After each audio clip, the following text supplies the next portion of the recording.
Welcome to What If Sleepstorian, soft-spoken tales to slow the day's thoughts and carry you toward peaceful sleep. Before we begin, tell me where in the world you're listening from tonight, and if you wish, what's on your mind. I read every note and love keeping quiet company across distances. If this brings you peace, a like and subscribe will help me make more nightbound stories, and if you'd like to support even further, you can buy me a coffee through the link in the description. Now, settle in, get comfortable, and breathe with me as we begin. The fire in the grate whispered its small secrets to the November darkness, each ember settling with a soft sigh that seemed to mark time in a language older than clocks. Sherlock Holmes sat motionless in his armchair, long fingers steepled beneath his sharp chin, his eyes half closed in that peculiar state of awareness he inhabited when London's fog pressed thick against the windows of 221B Baker Street. The room smelled of pipe tobacco and old leather, of the coal smoke that seeped through every crack in every building in this great sprawling city, and underneath it all, the faint mineral scent of fog itself, that particular dampness that tasted of the Thames and 10,000 chimneys breathing their nightly exhalations into the bruised sky. Dr. John Watson sat across from him, the Times spread across his lap like a blanket of yesterday's certainties, though his eyes had long since stopped reading. Outside, London performed its evening rituals with the steady rhythm of a machine that never quite stopped turning. A hansom cab clattered past, its wheels finding every uneven cobblestone with percussive precision. A lamplighter's footsteps echoed, then faded. Somewhere in the distance, a church bell tolled 6 times, each note hanging in the thick air before dissolving into the general hum of the city's perpetual conversation with itself. Watson had learned to recognize these moods in his friend, the stillness that preceded action, the quiet that gathered before the storm of deduction. Holmes had been like this for 3 days now, ever since the Blackwell case had concluded with such disappointing simplicity. A stolen necklace found exactly where common sense suggested it would be. No artistry, no challenge. Holmes had solved it in an afternoon and spent the subsequent days in this state of restless repose, like a violin waiting for hands that knew how to make it sing. The telegram arrived with perfect timing, as though the universe itself had tired of Holmes's ennui and decided to offer remedy. Mrs. Hudson's footsteps on the stairs were as familiar as breathing. 17 steps, a pause at the landing where the floor creaked, then the final 4 steps taken more slowly because her knee troubled her when the weather turned damp. She knocked twice, opened the door without waiting for acknowledgement as was her custom, and entered with a small silver tray bearing a yellow envelope. "Telegram, Mr. Holmes," she said, her voice carrying that particular tone of relief that suggested she too had noticed his restlessness. "Foreign postmark. Came through the special service." Holmes's eyes opened fully, a spark of interest kindling in their grey depths. He unfolded himself from the chair with the fluid grace of a cat who'd been feigning sleep, and took the envelope from the tray. Mrs. Hudson departed with another small smile, knowing, as she always did, when her presence was required and when it was not.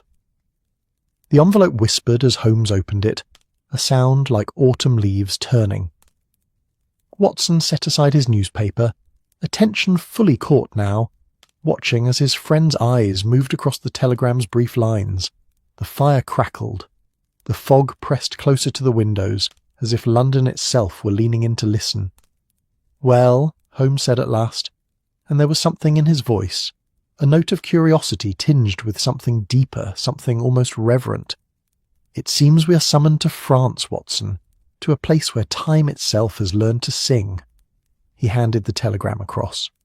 Watson adjusted his reading glasses and studied the words, neatly printed in that compressed style telegrams demanded, each word costing money, and therefore chosen with economy. Sherlock Holmes. Baker Street. London. Stop. Require your assistance. Most urgent matter. Stop. Brother Anselm deceased under impossible circumstances. Stop found in locked bell tower. No key, no entry. Stop. Abbey St. Michel des Champs. Normandy. Stop your discretion and insight. Desperately needed. Stop. Abbot. Lauren Watson read it twice, then looked up to find Holmes already at the window, gazing out into the fog-wrapped street as though he could see all the way to the Channel, to France, to this Abbey with its singing time and its impossible death. "Locked tower," Watson said, testing the words.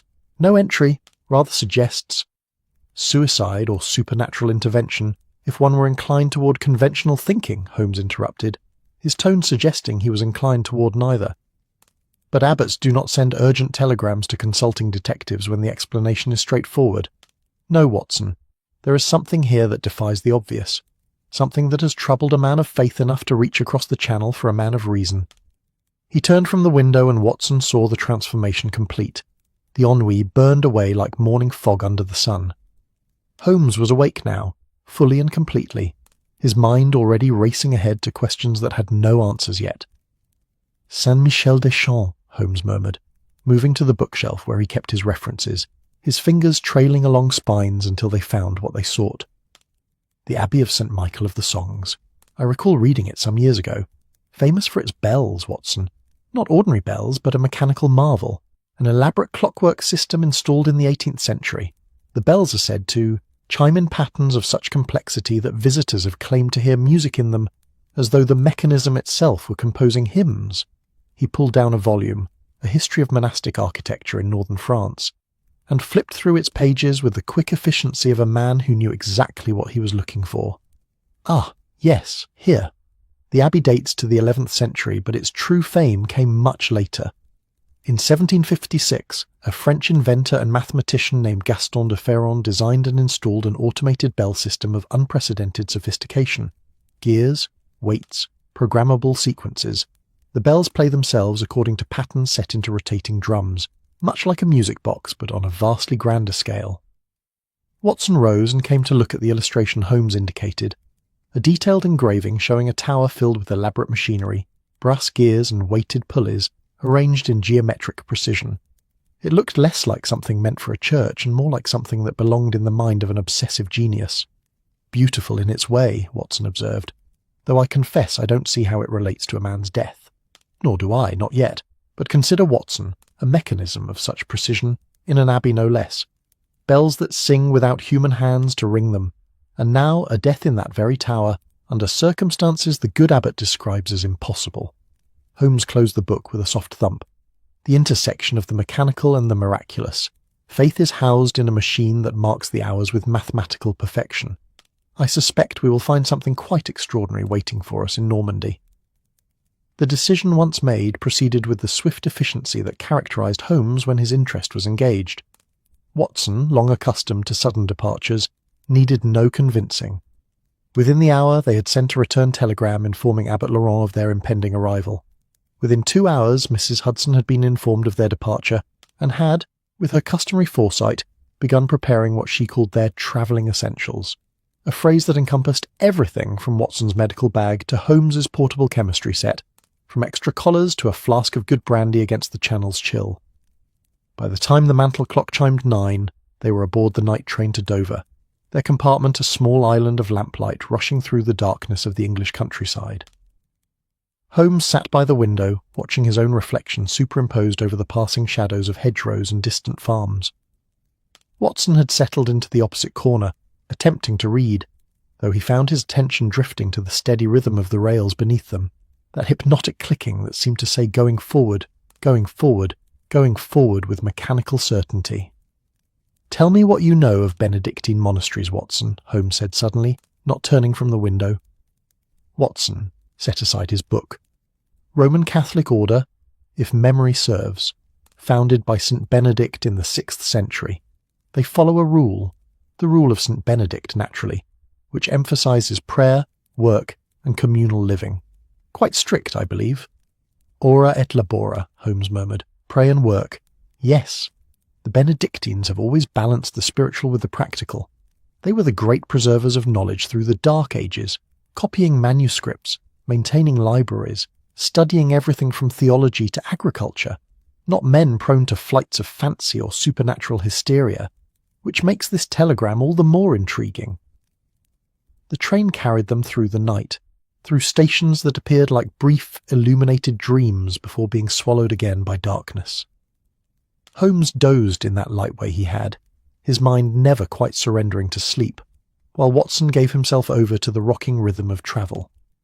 At Dover they boarded the overnight packet to Calais, and here the journey took on a different character. The Channel crossing was what Channel crossings always were in November, a test of one's commitment to the journey. The packet boat rose and fell with the swells, water slapping against the hull in irregular percussion. The salt air was sharp and clean after London's smoke, cutting through the fog that clung to the water like a living thing. Watson stood at the rail for a time, watching England disappear into the darkness behind them.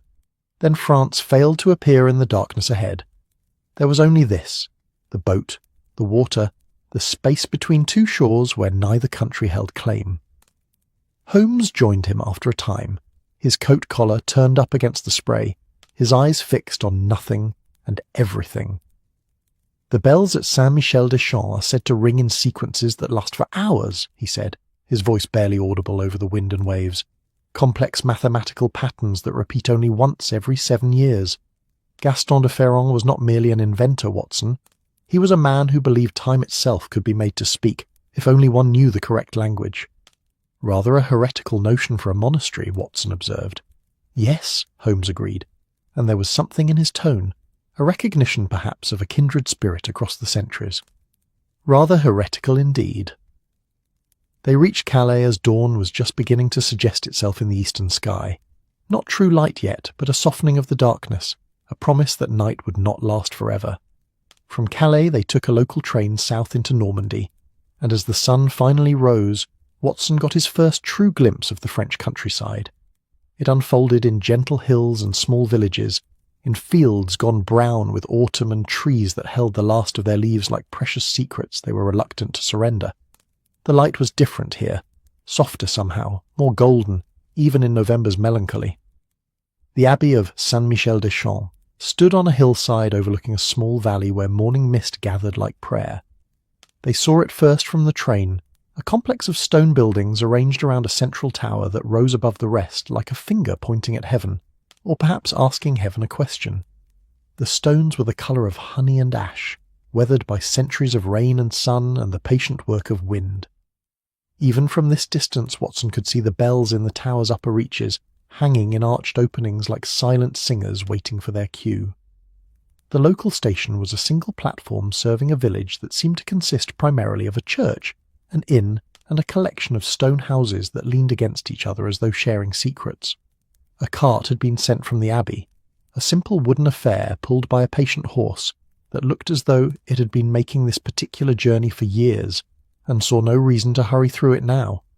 The driver was a lay brother, his brown robes dusty at the hem, his face weathered and kind. He said little as they loaded their luggage, and Watson was grateful for the silence. There was something about this place, the quality of light perhaps, or the way sound seemed to travel differently, more slowly, that made conversation feel like an intrusion. They climbed into the cart and the horse began its measured ascent toward the Abbey. The road wound through fields where sheep grazed, their bells, ordinary bells made soft by distance, tinkling in random counterpoint to the steady clip of the hooves on stone. The air smelled of damp earth and wood smoke, of lavender gone to seed, and the particular scent that apple orchards hold in autumn. Sweet decay and patient fermentation. And then, as they rounded the final bend, the bells of Saint-Michel-des-Champs began to ring. It was not the simple tolling Watson expected. It was something else entirely, a cascade of sound that seemed to fall from the tower in patterns that the ear tried to follow and couldn't quite grasp. High notes and low notes, rapid sequences and slow, deliberate strikes, all woven together in a complexity that suggested not random ringing but deliberate composition. It was, Watson thought, like hearing mathematics made audible, like time itself learning to sing. Holmes sat forward, his entire attention focused on the tower, on the sound pouring from it. His eyes were bright, his expression rapt. "Do you hear it, Watson?" he said, his voice barely a whisper beneath the bells. "Do you hear the pattern? There's a structure there, a grammar. This is not merely music, this is language." The bells rang on, and the cart carried them toward the Abbey gate, toward stone walls that had stood for nearly a millennium, toward a mystery that waited in a locked tower where a man had died in a manner the living called impossible. And somewhere in that tower, among the gears and the weights and the brass bells that sang their mechanical hymns, there waited for a secret that had been kept for 200 years, hidden in plain hearing, waiting for someone who knew how to listen. The cart passed through the Abbey gate, and the bells fell silent, as though the mechanism itself had paused to welcome them, or perhaps to warn them, in its own precise and patient way. The courtyard inside the Abbey walls held a stillness that felt deliberate, as though silence here were not merely the absence of sound, but a presence in itself, cultivated over centuries of prayer. The cart's wheels crunched over gravel that had been raked into patterns, simple lines that suggested the path of meditation, the discipline of small, repeated tasks. Watson stepped down, his boots finding the ground with a soft sound that seemed too loud, too intrusive in this place where even the air moved carefully. The Abbey buildings formed a square around the courtyard, their honey-coloured stone glowing in the morning light with a warmth that belied November's chill. To the north stood what was clearly the church itself, its arched doorway crowned with carved figures worn smooth by weather and time. The east and west sides were lined with two-storey structures, the monks' dormitories, Watson assumed, and various workrooms, their windows narrow and regular as the hours that governed life here. And to the south, dominating everything, rose the bell tower. It was taller than Watson had realised from a distance, perhaps 60 feet from its base to the point where the bells hung in their open arches. The stonework here was different from the rest of the Abbey, newer, though still clearly centuries old. Holmes had mentioned the bells were installed in 1756, and Watson could see now where the original tower had been modified to accommodate the machinery. Brass gleamed through the arched openings, catching sunlight in sharp, precise reflections. Even silent now, the tower seemed to hum with potential, like a held breath. "Gentlemen, welcome to Saint-Michel-des-Champs." The voice was quiet, but carried clearly across the courtyard. Watson turned to see a man emerging from a doorway in the eastern building, a man in his 60s perhaps, wearing the black robes and scapula of a Benedictine abbot. His face was lined in the way that speaks of thought rather than merely time, his eyes deep-set and watchful. His hands, clasped before him, showed the slight tremor of age or anxiety, or perhaps both. "Abbot Laurent," Holmes said, moving forward with a slight bow. "Thank you for your telegram. May I present my colleague, Dr. John Watson." Watson offered his own greeting, taking the abbot's hand and finding it cool and dry, the grip firm despite the tremor. Up close, he could see the exhaustion in the man's face, the shadows beneath his eyes that spoke of nights without proper sleep. This was a man carrying a weight that went beyond simple grief. "You came quickly," the abbot said, and there was relief in his voice, raw and undisguised. "I confess I was not certain you would come at all. When one writes to a detective about matters that seem to defy explanation, one half expects to be dismissed as a fool, or worse." "I have found," Holmes said gently, "that what appears to defy explanation typically yields to it quite readily, once one has all the facts. Perhaps you might show us the scene of Brother Anselm's death, and tell us the circumstances as you understand them." The abbot nodded slowly, then gestured toward the tower. "Of course, though I warn you, Mr. Holmes, there are elements to this that have shaken even my faith in the rational order of things, and I have lived here among these mechanisms for 40 years. They crossed the courtyard, their footsteps and the abbot's quiet words the only sounds in the morning hush. Somewhere in the surrounding buildings, Watson could hear the distant rhythm of monastic life, the soft shuffle of sandaled feet, the murmur of voices in prayer or conversation, the faint clatter of dishes from what must be the refectory. But here, approaching the tower, there was only a heavy anticipation, as though the building itself were waiting.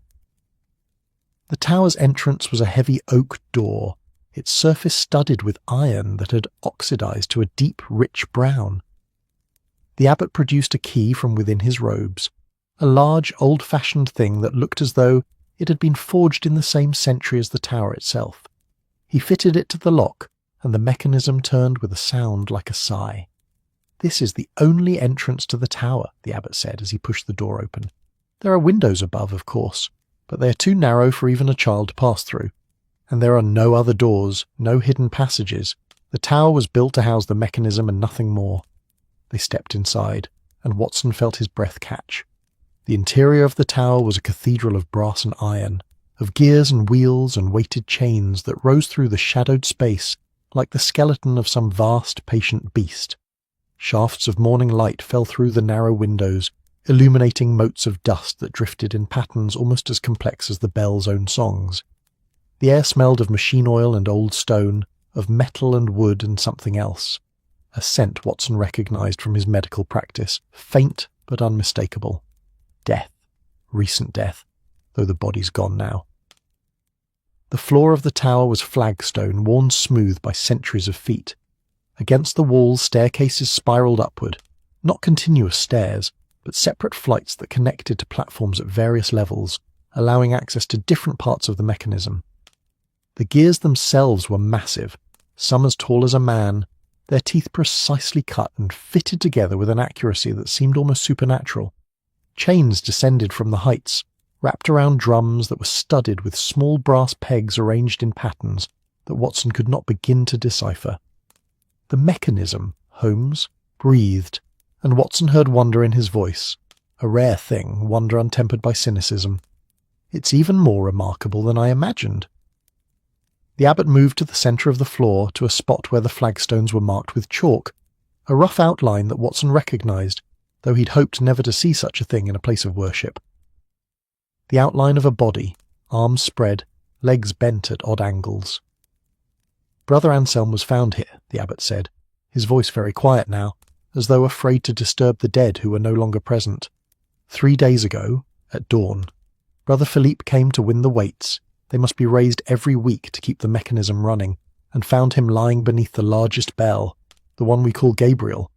He pointed upward, and Watson followed his gesture to where, 3 levels above them, a massive bronze bell hung in shadow.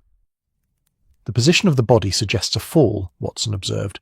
Moving closer to examine the chalk outline, from that height, death would have been instantaneous. Yes, the abbot agreed. That is what Brother Philippe believed at first, that Anselm had been working on the mechanism and fell.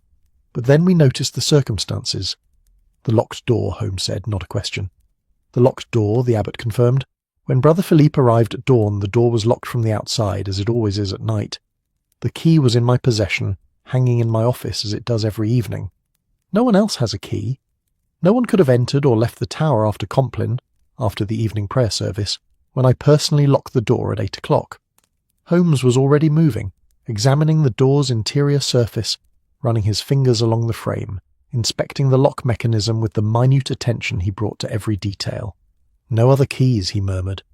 But perhaps the door was not actually locked. Perhaps someone closed it to give the appearance. I tested it myself that night, the abbot interrupted. After locking it, I returned and attempted to open it. It was secure, and Brother Matthias, who has the cell nearest the courtyard, heard no one enter or leave.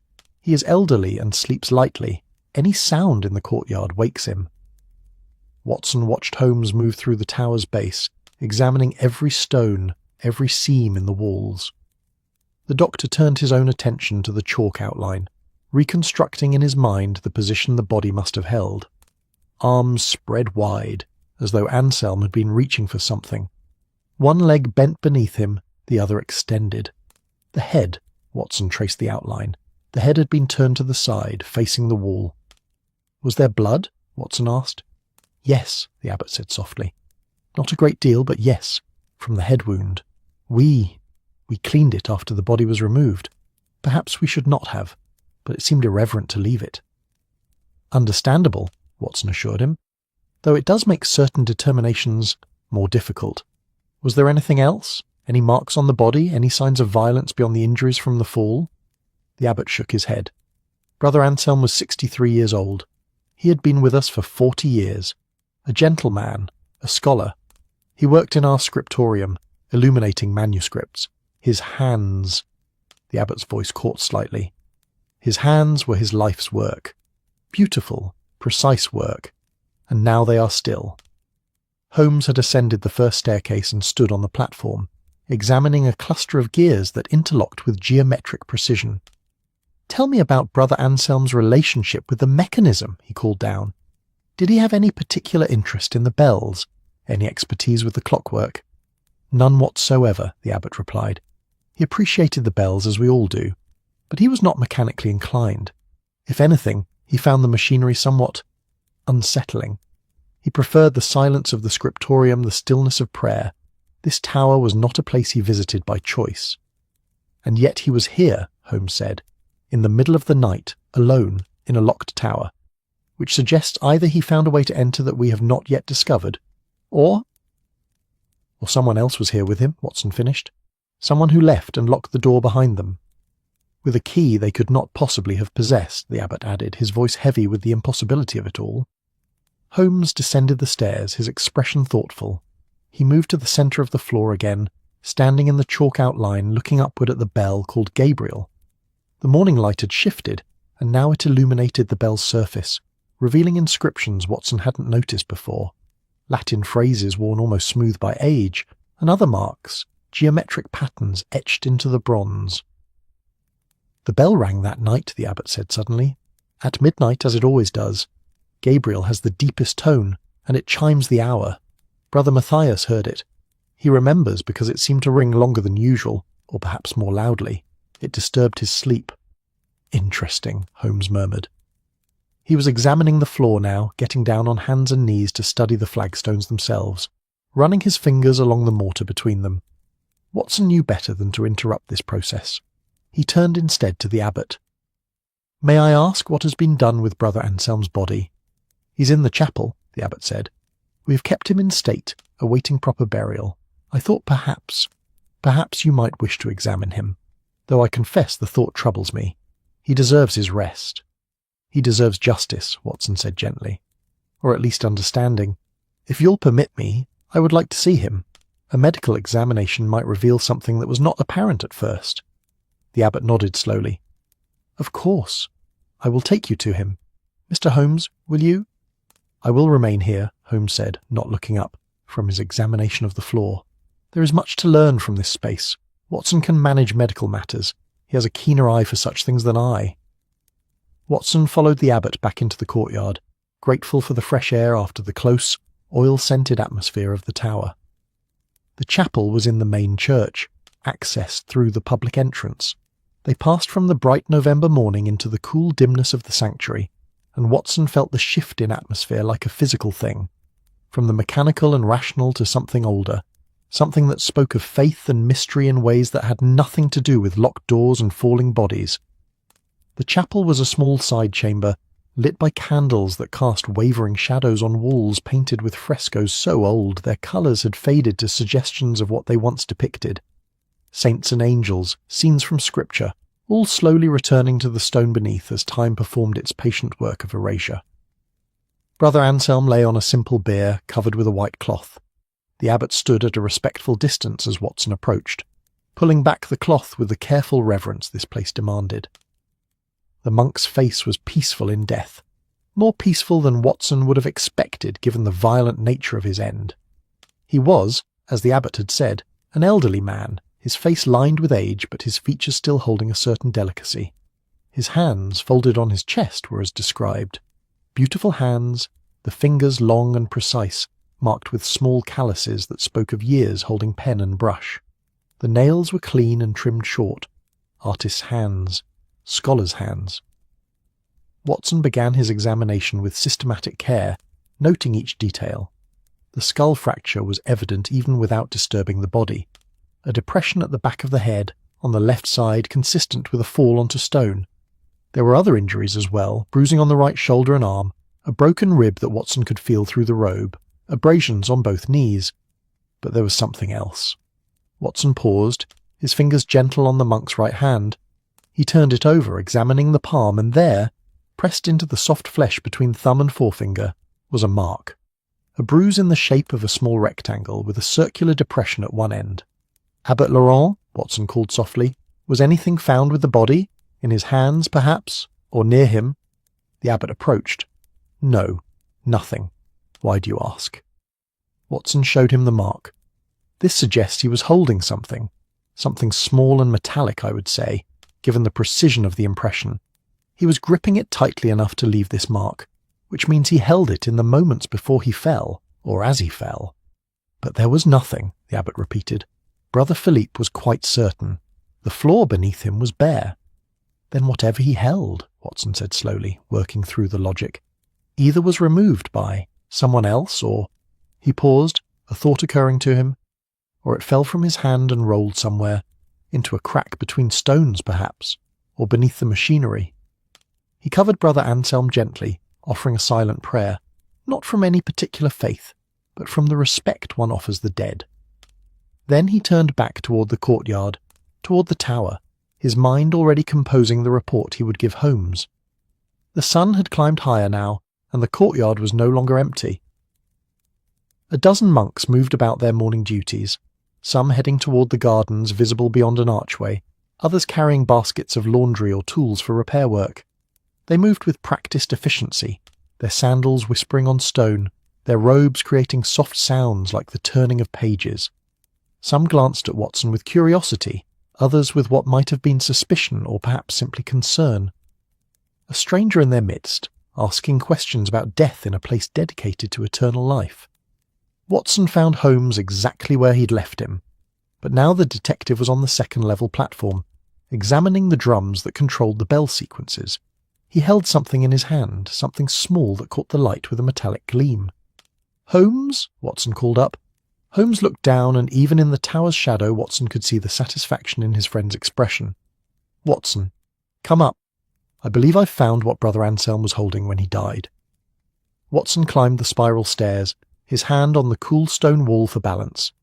When he reached the platform, Holmes opened his palm to reveal a small brass gear, perhaps half an inch in diameter, its teeth perfectly formed, one of them broken off at the tip.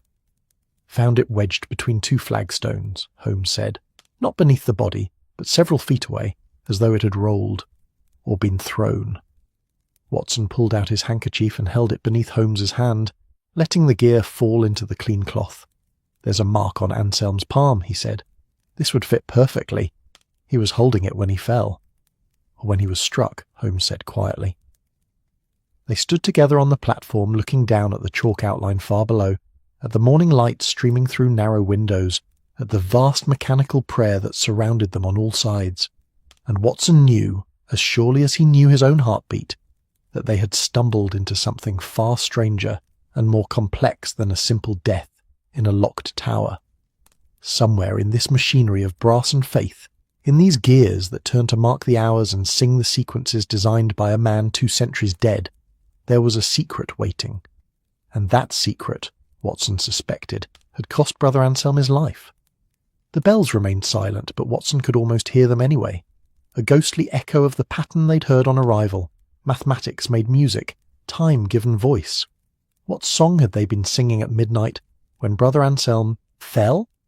What had he heard in his final moments, alone in the darkness, clutching a broken gear in his hand? Holmes closed his fingers around the gear, his expression distant. "We need to speak with Brother Philippe," he said, "the one who maintains the mechanism. He will know what this gear belongs to and whether its absence would affect the bell's operation. And whether its removal required someone to be up here," Watson added, "at this very spot, at the time Brother Anselm died."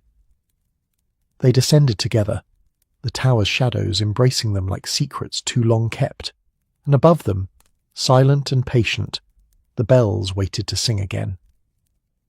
The morning had ripened into something gentler by the time Holmes and Watson emerged from the tower, the November sun climbing through thin clouds that seemed to soften rather than obscure its light. The courtyard had settled into the rhythm of mid-morning, that particular hour when the urgency of dawn tasks had passed and the day stretched ahead with deceptive spaciousness. A monk swept the cloister walk with slow meditative strokes, the bristles whispering against stone in a sound that might have been prayer if one listened carefully enough. Abbot Laurent waited for them near the well at the courtyard's centre, his hands tucked into his sleeves, his expression carrying the weight of questions he seemed afraid to ask. When he saw what Holmes carried, the small brass gear wrapped carefully in Watson's handkerchief, something shifted in his face. Not quite relief, not quite dread. Perhaps recognition that the mystery had deepened rather than clarified, and that clarity, when it came, might bring truths he was unprepared to face. "You found something," the abbot said, a statement rather than a question. "A piece of the mechanism," Holmes replied, unwrapping the gear to show him. "Broken. It was clutched in Brother Anselm's hand when he fell. We need to speak with Brother Philippe. I understand he maintains the clockwork." "For 30 years now," the abbot confirmed. "He learned from Brother Augustine before him, who learned from Brother Thomas, who learned from the original engineer Gaston de Ferron installed. A lineage of knowledge passed from hand to hand like sacred text. He paused, studying the gear with eyes that seemed to see beyond its physical form into some deeper significance. Philippe is in the scriptorium at this hour, working on his drawings. He documents every repair, every adjustment to the mechanism, hundreds of pages, accumulated over decades. He says that when he dies, his successor will need them, that the bell's voice depends on precision maintained across generations. A man who understands the value of records, Holmes observed with approval. Excellent. Watson, bring your medical bag. I have a feeling Brother Philippe's expertise may extend beyond machinery. They crossed the courtyard through air that smelled of wood smoke and herbs, rosemary perhaps, or thyme from the gardens. Watson could hear rustling beyond the cloister walls. The scriptorium occupied the upper floor of the eastern building, accessed by an external staircase whose stone steps had been worn concave by centuries of ascending and descending feet. Each step was a small bowl filled with shadow and morning dew, and Watson found himself counting them. 16 steps, each one a meditation on the patient work of time. The scriptorium door stood open to admit the northern light, that particular quality of illumination that artists and scholars have always prized for its steadiness, its refusal to shift and deceive. Inside, the room stretched the building's full length, perhaps 40 feet of space lined with high windows and workbenches where half a dozen monks sat bent over their various labours. Some worked on manuscripts, their quills moving with the careful precision of men who understood that a single misplaced letter could corrupt meaning for centuries. Others illuminated margins with colours that glowed like captured jewels, vermilion and gold leaf, azure made from crushed lapis, emerald green derived from verdigris and patience. The sound in the room was the sound of concentration, the scratch of pen on vellum, the soft rustle of pages being turned, the occasional quiet cough or shift of position. No one spoke. Speech would have been an intrusion here, where the work was not conversation but transformation, taking thought and making it permanent, taking beauty and giving it form. Brother Philippe sat at the farthest bench, beneath a window that framed him in light so pure it seemed to emanate from him, rather than fall upon him. He was younger than Watson had expected, perhaps 40, with the kind of lean build that suggested a man who forgot to eat when his attention was engaged elsewhere. His hands, stained with ink and what might have been machine oil, moved across a large sheet of paper, drawing lines with a straight edge, marking measurements, creating what Watson recognized as a technical schematic of extraordinary detail. The abbot approached him quietly, spoke a few words too soft for Watson to hear. Brother Philippe looked up, his eyes taking a moment to focus, as though he were returning from some distant country where thought existed without the inconvenience of physical form. When he saw Holmes and Watson, something in his expression shifted. Wariness, perhaps, or the instinctive protectiveness of a man whose life's work was about to be examined by outsiders. He rose, setting down his pen with the care one might use with a holy relic. "You are the detective from England," he said, his English accented but clear, the product of education rather than casual exposure. "The abbot said you would come, that you would ask questions about Brother Anselm. And about the mechanism," Holmes added, producing the brass gear. "Can you tell me what this is, and where it belongs in the clockwork system?" Brother Philippe took the gear with fingers that trembled slightly, whether from emotion or simply the tremor of a man who worked with minute precision, Watson could not say. He turned it over, examined the broken tooth, held it up to the light as though the illumination might reveal secrets invisible in shadow. "This is from the secondary escapement," he said finally, his voice very quiet. "Third drum, upper mechanism. It regulates the spacing between certain sequences in the bell pattern." He looked at Holmes, and now there was something like grief in his eyes. Without it, the mechanism would still function, but the rhythm would be wrong. The bells would ring, but they would not sing correctly. They would be wounded. "And when did you discover it was missing?" Holmes asked. "I didn't," Brother Philippe admitted. "Not until this moment. The mechanism is vast, Mr. Holmes. Hundreds of gears, dozens of drums, weights and chains and escapements all working in concert. I inspect it weekly, but I do not examine every individual component each time. If this gear failed recently, if it broke during operation—" He paused, his thumb tracing the broken tooth. But no, that's not right. This tooth was not broken by stress or wear. Look here. The fracture is clean, almost deliberately made. This gear was removed. Someone took it out of the mechanism. Watson watched Holmes's expression shift, that particular look of satisfaction that indicated a hypothesis being confirmed. And removing it would require being on the second-level platform, Holmes said, at a height of approximately 30 feet above the tower floor. Yes, Brother Philippe confirmed. The secondary escapement is accessible only from that platform. One would need to climb the stairs, locate the specific gear assembly, and carefully extract this piece without disturbing the surrounding mechanism. It would take knowledge and time. How much time? Watson asked. Brother Philippe considered. For someone experienced, perhaps 10 minutes. For someone unfamiliar with the mechanism, someone working in darkness, afraid of being discovered, much longer, and there would be risk. The gears are always under tension. Remove the wrong piece at the wrong moment, and the entire assembly could shift. Chains could snap. Weights could fall. Or bells could ring, Holmes said softly. Yes, Brother Philippe agreed. Or bells could ring. The abbot had been listening in silence, but now he spoke, his voice carrying an undercurrent of distress Watson had not heard before. What are you suggesting, Mr. Holmes? That Brother Anselm was in the tower to sabotage the mechanism? I suggest nothing yet, Holmes replied. I merely observe facts. Brother Anselm was found dead in a locked tower, holding this gear. The gear came from a part of the mechanism that required climbing to the second level. The question is not what he was doing there. The gear tells us that plainly enough. But why? And whether he was alone? Brother Philippe had returned to his workbench, but not to resume his drawing. Instead, he pulled out a large leather-bound volume, its pages thick and irregular, hand-cut and hand-sewn. He opened it to a section marked with a ribbon and began paging through what Watson could now see were detailed schematics of the bell mechanism, elevation views, cross-sections, exploded diagrams showing how each component related to every other. Brother Anselm came to see me, Philippe said suddenly, not looking up from his drawings. 2 weeks ago, he wanted to know about the mechanism's history, about Gaston de Ferrand, the man who designed it. I thought it was merely curiosity. Anselm was a scholar, after all. He appreciated complexity, precision. I showed him some of my documentation, told him what I knew of de Ferrand's work. He paused, his finger tracing a line on one of the schematics. He asked me a strange question.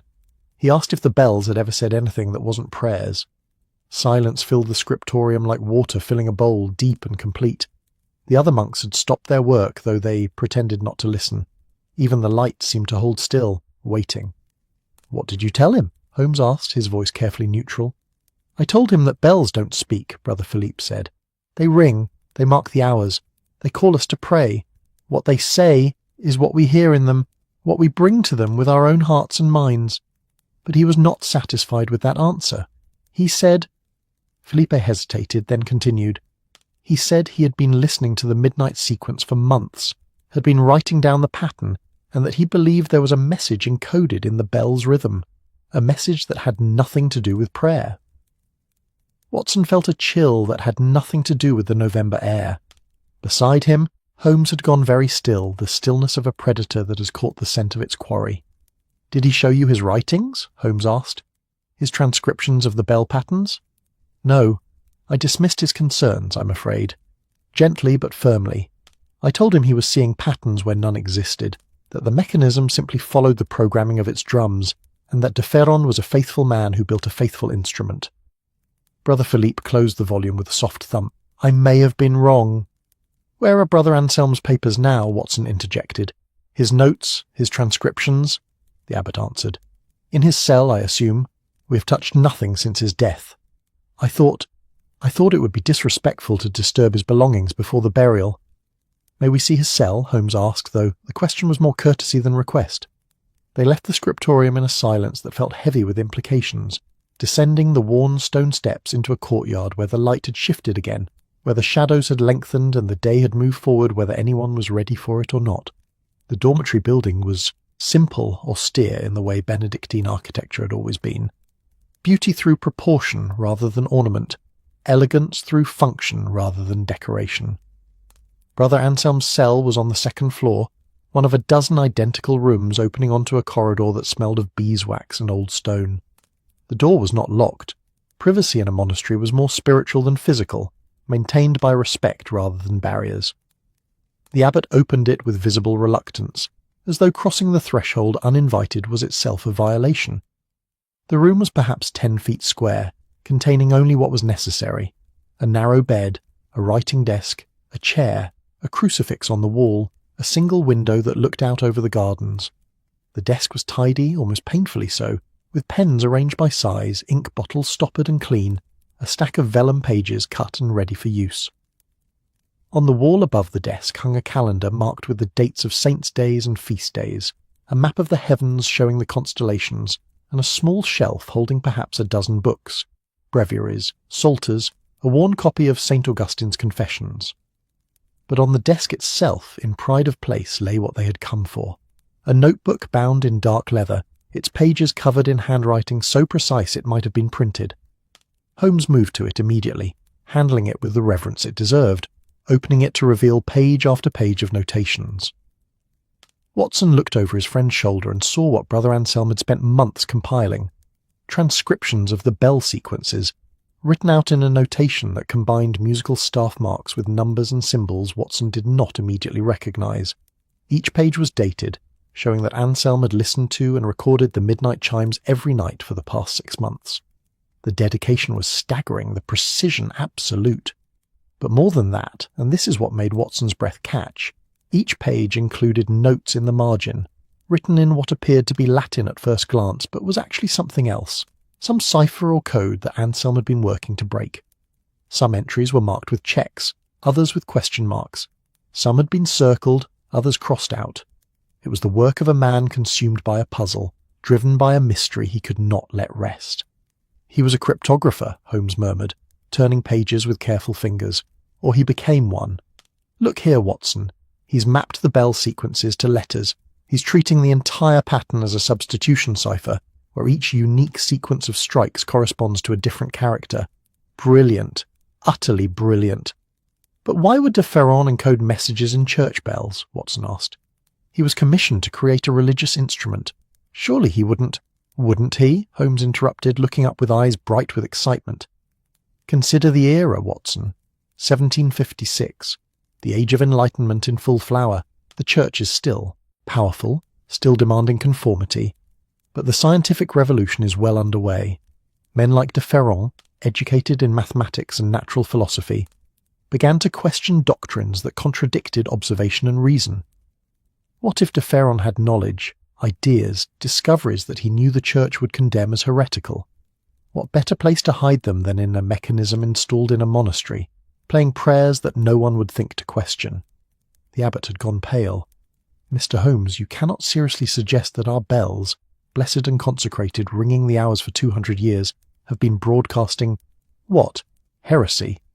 I suggest nothing yet, Holmes repeated, but there was something in his tone that suggested he very much did suggest exactly that. But Brother Anselm believed he had found something important enough to make him climb into that tower at night, to remove a gear from the mechanism.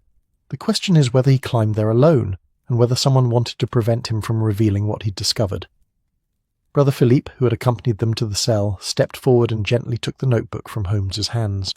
He studied a page, his lips moving silently as he read the marginal notes. I can't decipher this, he said finally, but I can tell you something about the sequences themselves. Anselm was right. There is variation in them. Not random variation, but deliberate. The midnight chimes change slightly from night to night, following a pattern that repeats only over the course of years. 7 years, to be precise. I always thought it was simply de Ferron's artistry, his desire to create something complex and beautiful. But if he was encoding information, then the complete message would take 7 years to transmit, Holmes finished, and would then repeat, an eternal broadcast hidden in plain hearing, waiting for someone clever enough to listen properly. Watson moved to the window, looking out over the gardens where monks worked in the afternoon light, tending to plants that would sleep through winter and wake in spring. The perpetual cycle of death and resurrection that faith promised and nature demonstrated. Somewhere in the distance, he could hear the bleating of sheep, the ring of a hammer on metal, the everyday sounds of a community going about its business, and beneath it all always the potential for those bells to ring, to sing their mechanical hymns, to speak in a language only mathematics could decode. "We need to examine the archives," Holmes said, turning to the abbot. "Whatever records you have of de Ferron's time here, of his installation of the mechanism, of his life before he came to Saint-Michel-des-Champs, there will be clues in his history, patterns that will help us understand what he was trying to preserve." The abbot nodded slowly, though Watson could see the struggle in his face, the conflict between his desire for truth and his fear of what that truth might reveal. "Brother Lucien is our archivist," he said. "He maintains the historical records. I will take you to him. But I must ask, Mr. Holmes, when you discover what de Ferron hid in our bells, what will you do with that knowledge?" Holmes was quiet for a moment, his gaze returning to Anselm's notebook, to those pages filled with the patient work of decryption, the months of listening and transcribing and searching for meaning. "That depends," he said finally, "on what the knowledge is, and on whether it is knowledge that killed Brother Anselm." They descended again, always descending in this place of ascending prayers, moving through corridors that had witnessed 2 centuries of identical days, each one marked by the same bells, the same prayers, the same rituals. But now those bells carried a different weight, those prayers a different meaning. What had seemed merely beautiful was now also mysterious. What had seemed holy was now also hidden. The archives were housed in the oldest part of the Abbey, in rooms that dated to the original 11th century construction. The air here was different, cooler, drier, carefully maintained to preserve the documents that stretched back through generations. Brother Lucian met them at the door, a man so elderly he seemed almost translucent, as though time was slowly erasing him, the way it erased the colours in ancient frescoes. His hands, when he showed them to the shelves containing records from the 18th century, shook with palsy, but his mind was sharp as winter light. "Gaston de Ferron," he said, his voice like pages turning. "Yes, a complicated man, a brilliant man. He came to us in 1754 seeking refuge. He had been... There were accusations. The Sorbonne had questioned his teaching. The Church had concerns about his writings." "What kind of concerns?" Holmes asked, running his fingers along the spines of leather-bound volumes, reading dates embossed in gold. "He taught mathematics," Brother Lucian said, pulling down a volume and opening it to reveal pages covered in faded ink, records of daily life from 2.5 centuries ago. "But also natural philosophy, astronomy. He had corresponded with men like Voltaire, like the encyclopedists. He believed the universe operated according to rational laws, that observation and reason could reveal truths that Scripture obscured." The old monk paused, his rheumy eyes meeting Holmes. "He believed the earth moved around the sun, Mr. Holmes, and in 1754 such belief was still dangerous." Watson felt the weight of it, the courage it must have taken, the faith not in doctrine but in observation, in the evidence of mathematics and the testimony of careful measurement, to believe something the Church condemned, to preserve that belief at the risk of one's life and soul. "So he came here," Holmes said softly, "to a monastery, to hide."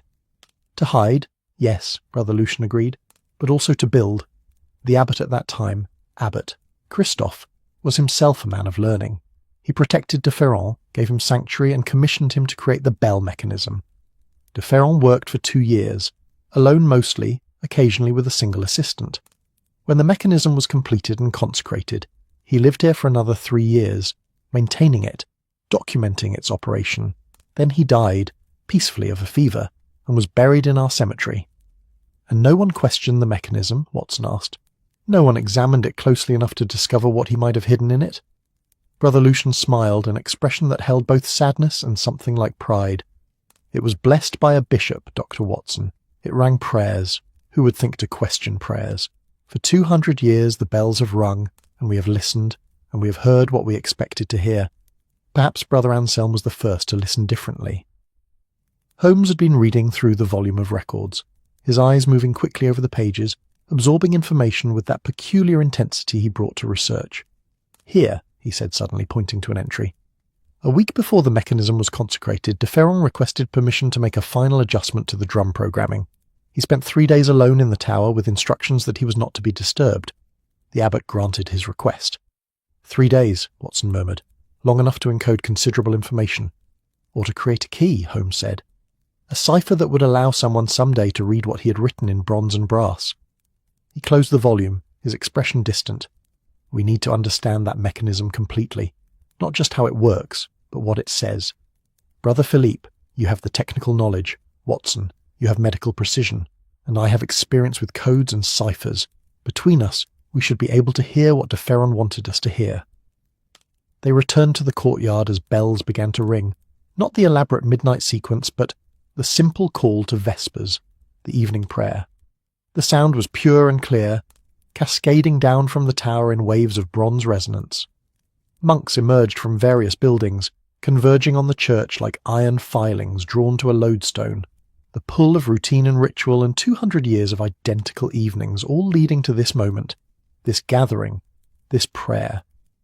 Holmes and Watson stood aside as the community filed past, and Watson saw in his friend's face something he rarely witnessed, not mere intellectual curiosity, but genuine wonder.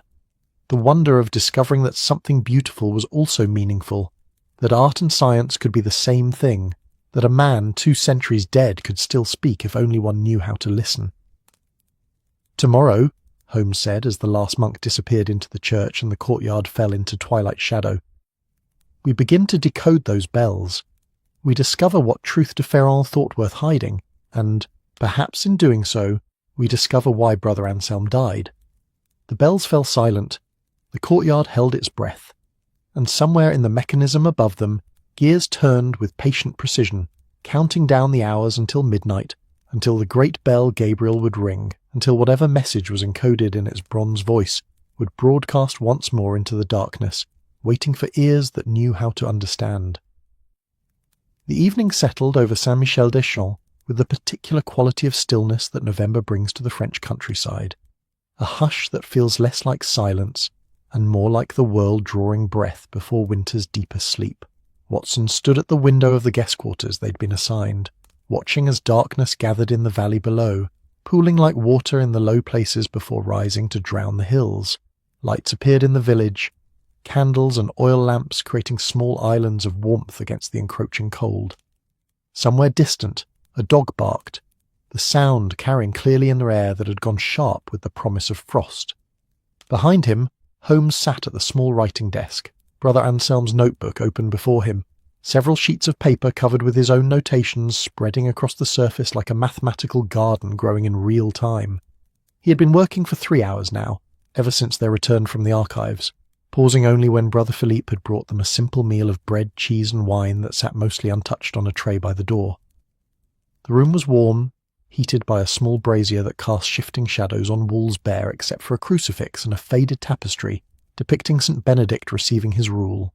The scent of burning charcoal mixed with the smell of old stone and beeswax, creating an atmosphere that felt suspended between eras, medieval and modern, existing in the same breath. "Watson," Holmes said suddenly, his voice breaking the contemplative quiet, "come look at this." Watson crossed to the desk, grateful for something to focus on beyond his own circular thoughts. He had been dwelling on Brother Anselm's body, on those careful scholar's hands folded in death, on the expression of peace that seemed at odds with a violent fall. Something about the death troubled him beyond the obvious questions of locked doors and missing keys. Something medical, something his trained eye had noticed, but his conscious mind had not yet grasped. Holmes had arranged several pages in a sequence, each one covered with the bell notations Anselm had transcribed. "Look at the pattern," he said, pointing with his pencil. "Each night's sequence at midnight involves the largest bell, Gabriel, striking in combinations with the smaller bells. Anselm recorded not just which bells rang, but the duration of each strike, the intervals between them, even the subtle variations in tone he could detect." Watson studied the pages. The notations were extraordinarily detailed. Musical staff, marks showing pitch, numbers indicating duration in seconds, additional symbols denoting what Anselm had labelled as resonance patterns. It was the work of a man with not just a scholar's patience but a musician's ear. He was attempting to create a complete acoustic map, Watson observed, not just the sequence but the entire auditory experience. Precisely, and here, Holmes pointed to a series of marginal notes. He began to recognise repetitions, not in the obvious sequence of bells, but in the mathematical relationships between strikes, the intervals, Watson, the spaces between the sounds. That's where de Ferron hid his message. Holmes pulled out a fresh sheet and began drawing what Watson recognized as a geometric diagram. Circles and lines, angles measured with precision. Music is mathematics made audible, Holmes continued, his pencil moving with swift confidence. Pythagoras understood this 2,000 years ago.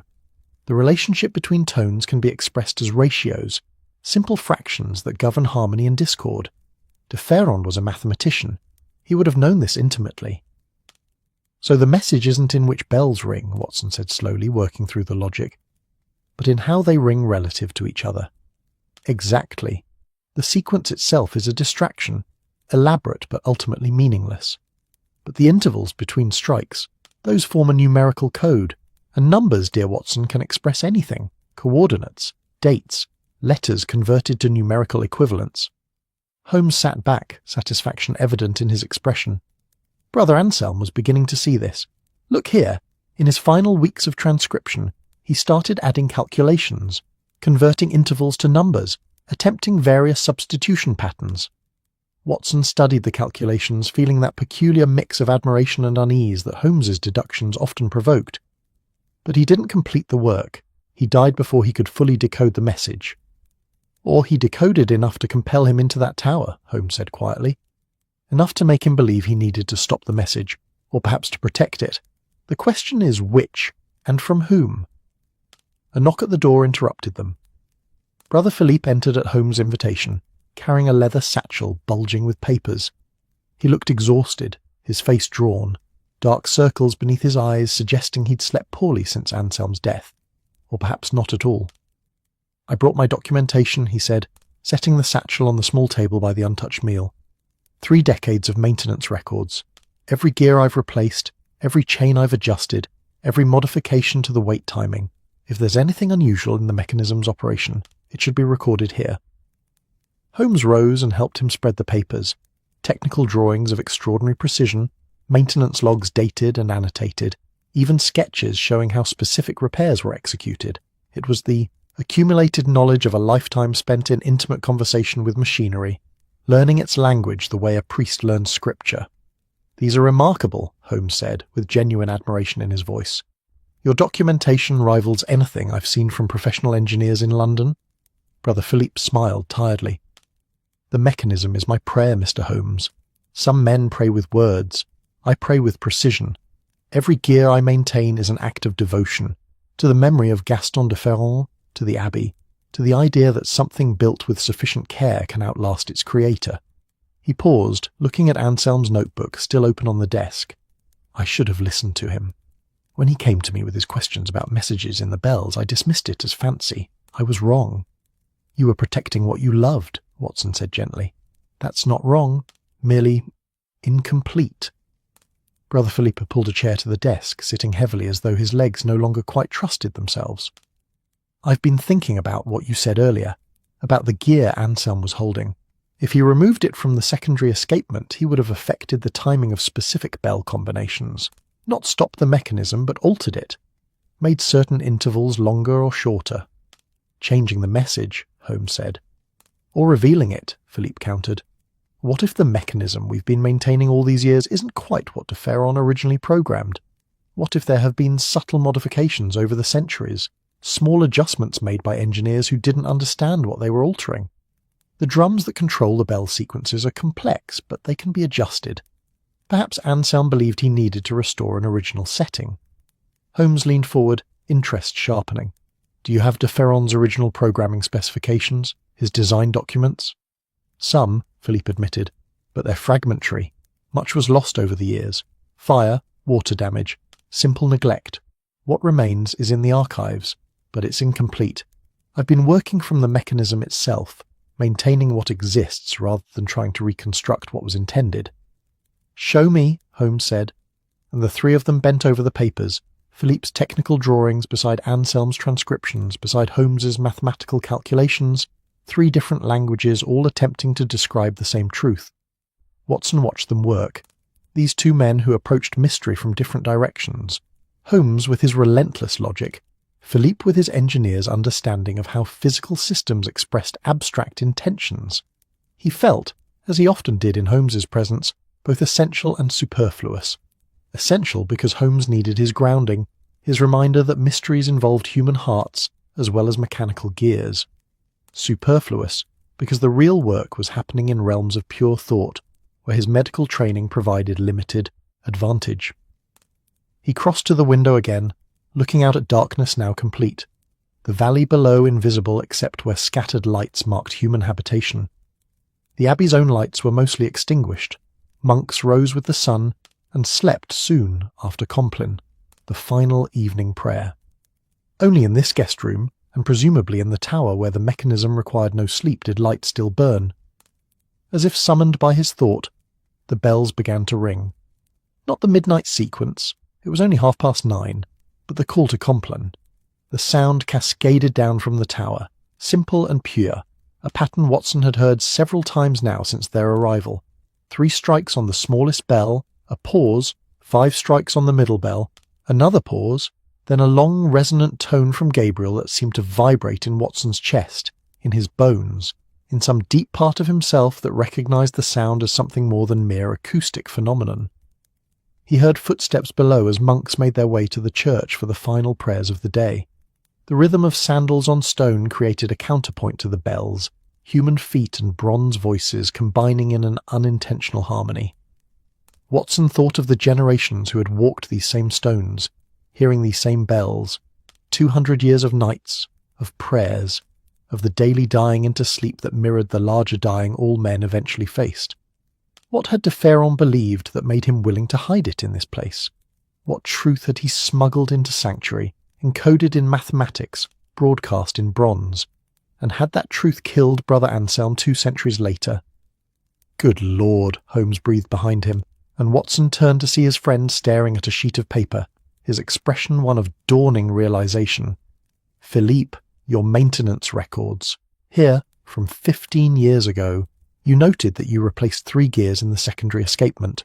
You recorded the sizes, the tooth counts. Yes, Philippe confirmed. Standard maintenance. The original gears were worn beyond safe operation. I fabricated replacements using the same specifications.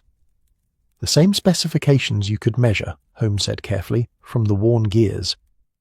But what if those gears had themselves been replaced at some earlier date? What if they were already incorrect, already modified from de Ferron's original design? Philippe's face went pale in the candlelight. You're suggesting I've been maintaining an error, perpetuating a mistake made decades or centuries ago. I'm suggesting, Holmes said gently, that the message we've been hearing for the past 15 years may not be the message de Ferron originally programmed, and that Brother Anselm, in removing that gear, may have been attempting to restore it. Silence filled the room like water rising. Watson could hear his own heartbeat, the crackle of charcoal in the brazier, the distant sound of monks' voices raised in plain song from the church below. The bells had fallen silent, their call complete, their duty done. There's a way to test this, Philippe said finally. De Ferron left drawings, partial, fragmented, but they exist.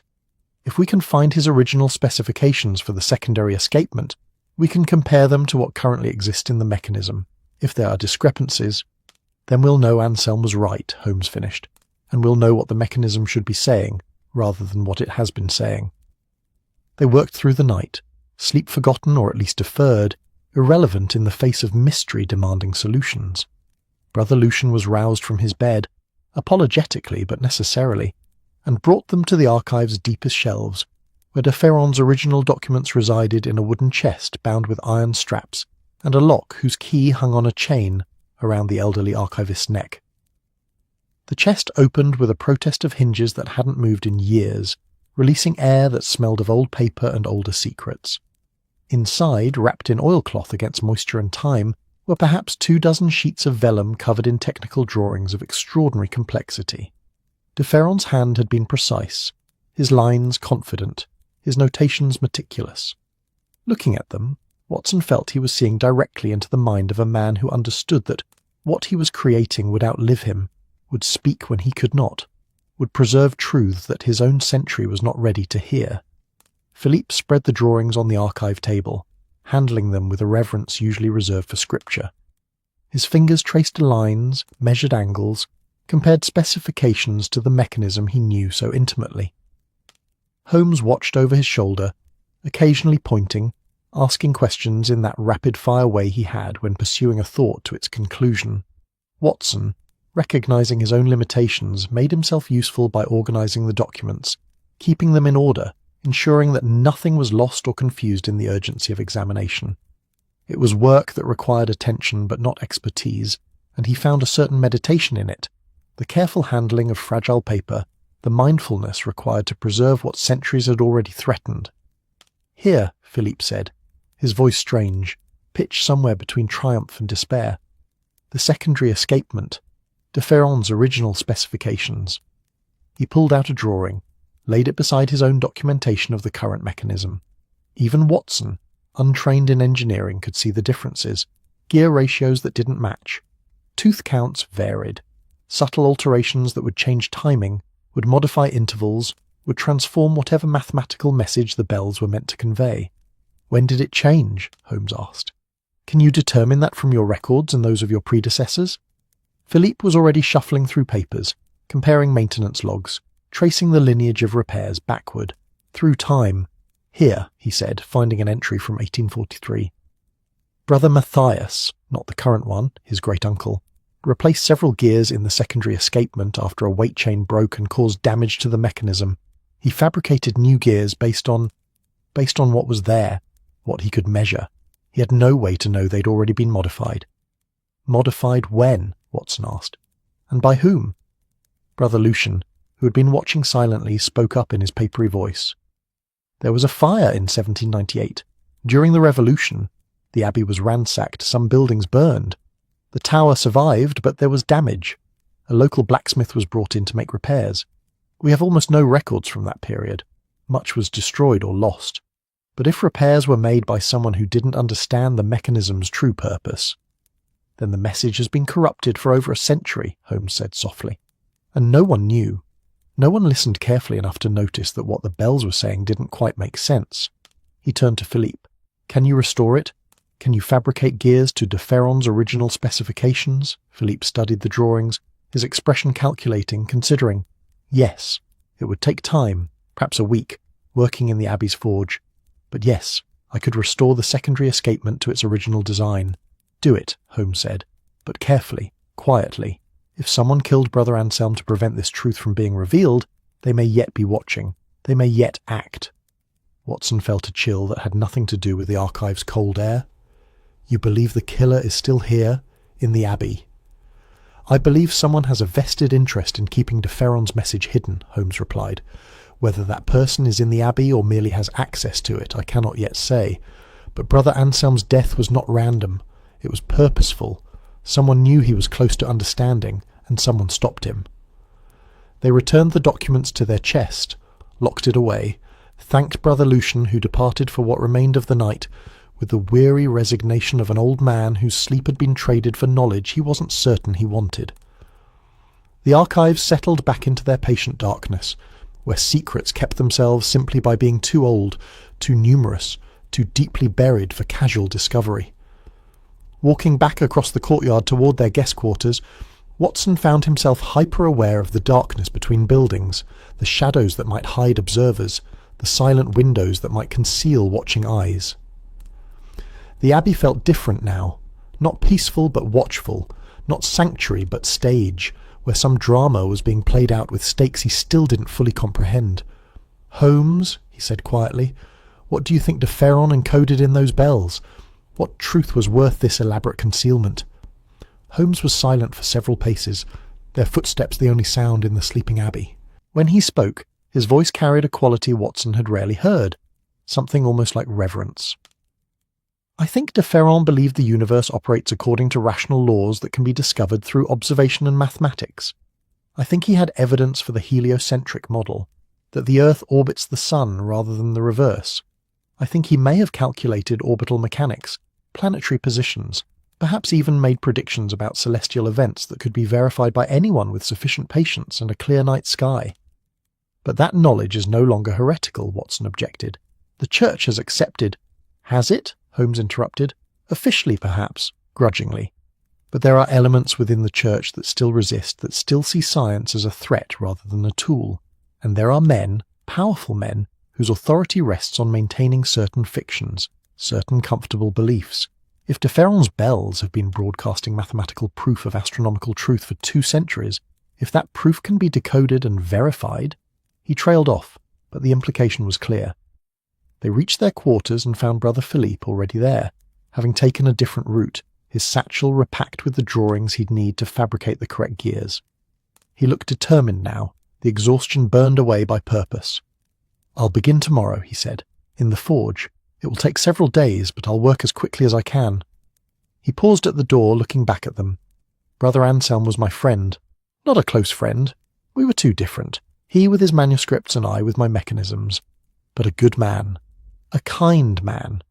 If he died because he was trying to restore truth to these bells, then restoring that truth is the best memorial I can offer him." When he'd gone, Holmes and Watson prepared for what remained of the night. The brazier had burned low, its coals glowing like small trapped stars. Watson found himself thinking about stars, about how they appeared to circle the earth in their nightly procession, about how that appearance was itself a kind of lie, a trick of perspective that concealed a more complex, more beautiful truth. "We should sleep," Holmes said, though he made no move toward the narrow bed that would barely accommodate his frame. "Tomorrow we'll need to keep watch. If someone is willing to kill to keep de Ferron's secret hidden, they may act again when they learn Philippe is modifying the mechanism." "You think they're watching that closely?" "I think nothing in this abbey happens without someone noticing," Holmes replied. "Communities this small, this closed, everyone knows everyone else's business. If Philippe begins fabricating gears, if we continue examining the mechanism, someone will know, and someone may decide to intervene." Watson finally settled onto his own bed, the straw mattress rustling beneath him, and stared up at the dark ceiling where shadows played in the dying light of the brazier. Outside, the night held its secrets, the valley hidden in darkness, the village sleeping, the bells silent in their tower, waiting for midnight when they would ring their corrupted message once more. But soon, perhaps within the week, those bells would ring correctly for the first time in over a century. They would speak in Gaston de Ferron's true voice, would broadcast whatever truth he had encoded in bronze and brass. And when they did, Watson suspected, the real danger would begin. He closed his eyes, but sleep was slow in coming. His mind kept returning to Brother Anselm, to those peaceful features in death, to the broken gear clutched in a dead man's hand, and to something else, something his medical eye had noticed but his conscious mind had dismissed as insignificant. The bruising on Anselm's right shoulder, the abrasions on his knees. The pattern of injuries suggested a fall, yes. But Watson had seen enough bodies, enough results of falls from height, to know that something didn't quite fit. The injuries were consistent with falling backward, with hitting the shoulder and head first. But the chalk outline had shown Anselm lying face down, arms spread forward as though reaching. Either the body had been moved after death, or Brother Anselm hadn't fallen at all. He'd been pushed. Morning arrived with a reluctance that seemed appropriate to November, the sun rising pale and hesitant behind clouds that had gathered overnight like conspirators planning mischief. Watson woke to the sound of bells, not the elaborate sequences that so fascinated Holmes, but the simple matins call ringing the Abbey to consciousness with gentle insistence. He lay still for a moment, collecting his thoughts from the fragmentary landscapes of dreams, remembering where he was and why. Holmes's bed was empty, the blanket folded with military precision. Through the window, Watson could see his friend in the courtyard below, pacing with that particular intensity that indicated his mind was already hours ahead of his body, racing through possibilities and probabilities, while the rest of the world still rubbed sleep from its eyes. Watson dressed quickly, splashing cold water on his face from the basin provided, the shock of it driving away the last cobwebs of sleep. His thoughts from the previous night returned with uncomfortable clarity. The pattern of Anselm's injuries, the inconsistency between the body's position and the nature of his wounds. He needed to discuss this with Holmes, but first he needed to be certain. Medical conclusions based on memory rather than direct examination were dangerous things, prone to the distortions of wishful thinking or premature hypothesis. He found Holmes in the courtyard, standing near the well, his attention fixed on the bell tower with an intensity that suggested he was seeing through the stone walls to the mechanism within. The morning air was sharp, carrying the scent of frost and wood smoke, of bread baking somewhere in the Abbey's kitchens and the earthy smell of damp soil from the gardens. "You didn't sleep," Watson observed. Not a question. "I thought," Holmes replied, which was his way of saying the same thing. "Watson, I've been considering the sequence of events. Brother Anselm discovers the message in the bells. He spends months transcribing, calculating, decoding. He realizes the mechanism has been altered from its original design. He approaches Brother Philippe, who dismisses his concerns. So Anselm decides to act independently, to enter the tower at night, to remove a gear that he believes is causing the corruption." "But he doesn't act entirely independently," Watson said, following the logic. "Someone knows he's there. Someone follows him into the tower." "Or was already there waiting," Holmes suggested. "The door was locked from the outside after his death. Either the killer left and locked it, having possession of a key that supposedly doesn't exist, or—" he paused, his eyes still fixed on the tower. "Or the killer never left at all. Is still there, in fact, hidden somewhere in the mechanism's complexity."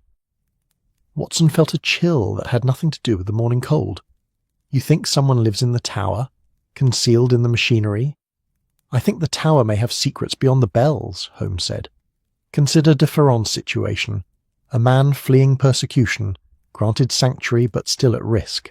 He installs an elaborate mechanism, ostensibly for religious purposes, but actually to preserve forbidden knowledge. Would such a man not also create a hiding place? A refuge within the refuge?" Before Watson could respond, Brother Philippe emerged from one of the buildings, carrying tools wrapped in cloth. He approached them with the determined stride of a man who had found purpose to replace grief, who had transmuted sorrow into action. "I'm going to the forge," he said without preamble, "to begin fabricating the gears.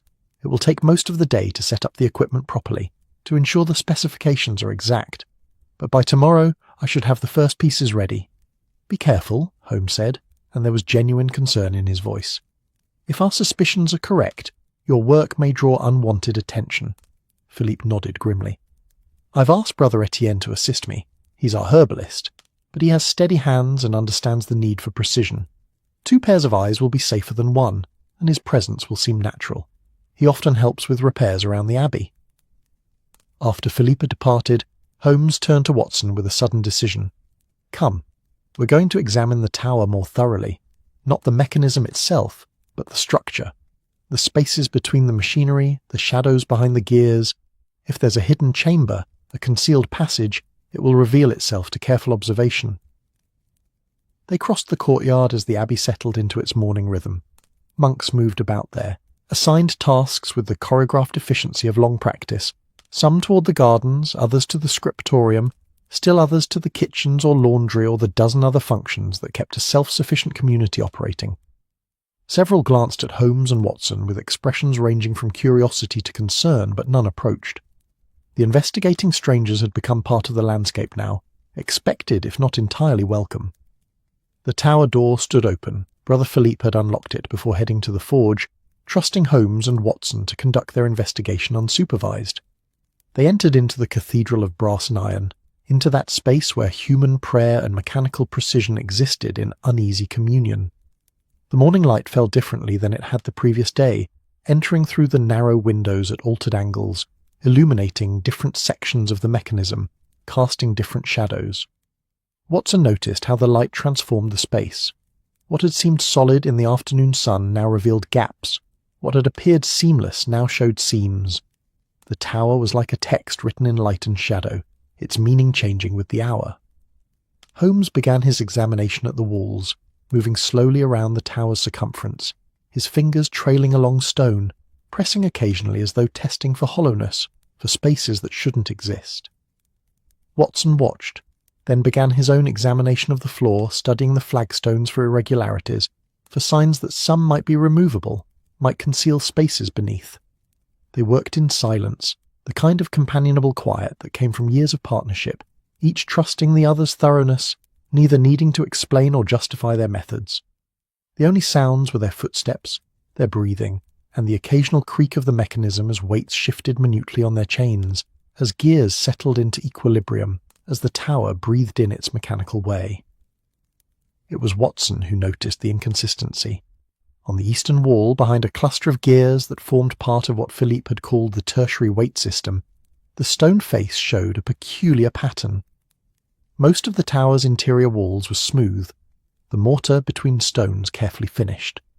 But here, in this shadowed space where casual observation was unlikely, the mortar was rougher, its colour subtly different, suggesting either much older work or much newer, either original construction or recent repair. "Holmes," he called softly, "look at this." Holmes crossed to him, his eyes following Watson's pointing finger to the irregular stonework. He pulled out his magnifying lens, examining the mortar closely, scraping a small sample with his fingernail and rolling it between his fingers to test its consistency. "Newer," he pronounced, "perhaps 20 or 30 years old. The mortar has healed but hasn't yet developed the crystalline hardness of centuries-old material." He stepped back, studying the wall's broader context, the relationship between the irregular section and the surrounding structure. It's roughly 6 feet tall and 4 feet wide, door-sized, or rather doorway-sized, now concealed. Watson felt his pulse quicken. "How do we open it?" "We don't, not yet. First we determine where it leads." Holmes was already moving toward the stairs, ascending to the second-level platform where they had found Anselm's gear. From this vantage point they could look down at the suspicious section of wall and could see how it related to the tower's overall geometry. "The tower's exterior is circular," Holmes said, gesturing with his hands to map the space. "But the interior mechanism doesn't fill the entire volume. There are gaps between the machinery and the outer walls, necessary spaces for maintenance, for the natural expansion and contraction of materials. But here, on the eastern side, the gap is larger than necessary. The mechanism could have been built closer to the wall, should have been for optimal weight distribution. Unless the gap was intentional," Watson finished. "A space for something other than machinery." Holmes nodded, satisfaction evident in his expression. "A hidden chamber, Watson, perhaps 10 feet deep and running the height of the tower. Large enough to contain—" "What?" "A workshop, a library, a refuge." They descended, both of them drawn back to the concealed doorway, to this mystery within the larger mystery. Holmes examined the surrounding machinery, studying how the gears were mounted, how the chains were routed. "Clever," he murmured. "The mechanism itself blocks access. One would need to partially disassemble the tertiary weight system to reach the wall. Hours of work requiring expertise and tools, not something done casually or quickly." "But Brother Anselm was found dead on the main floor," Watson pointed out. "Not here. If he discovered this chamber, if he was trying to access it, why was his body so far from this location?" "Perhaps he wasn't trying to access it," Holmes said slowly, thinking aloud.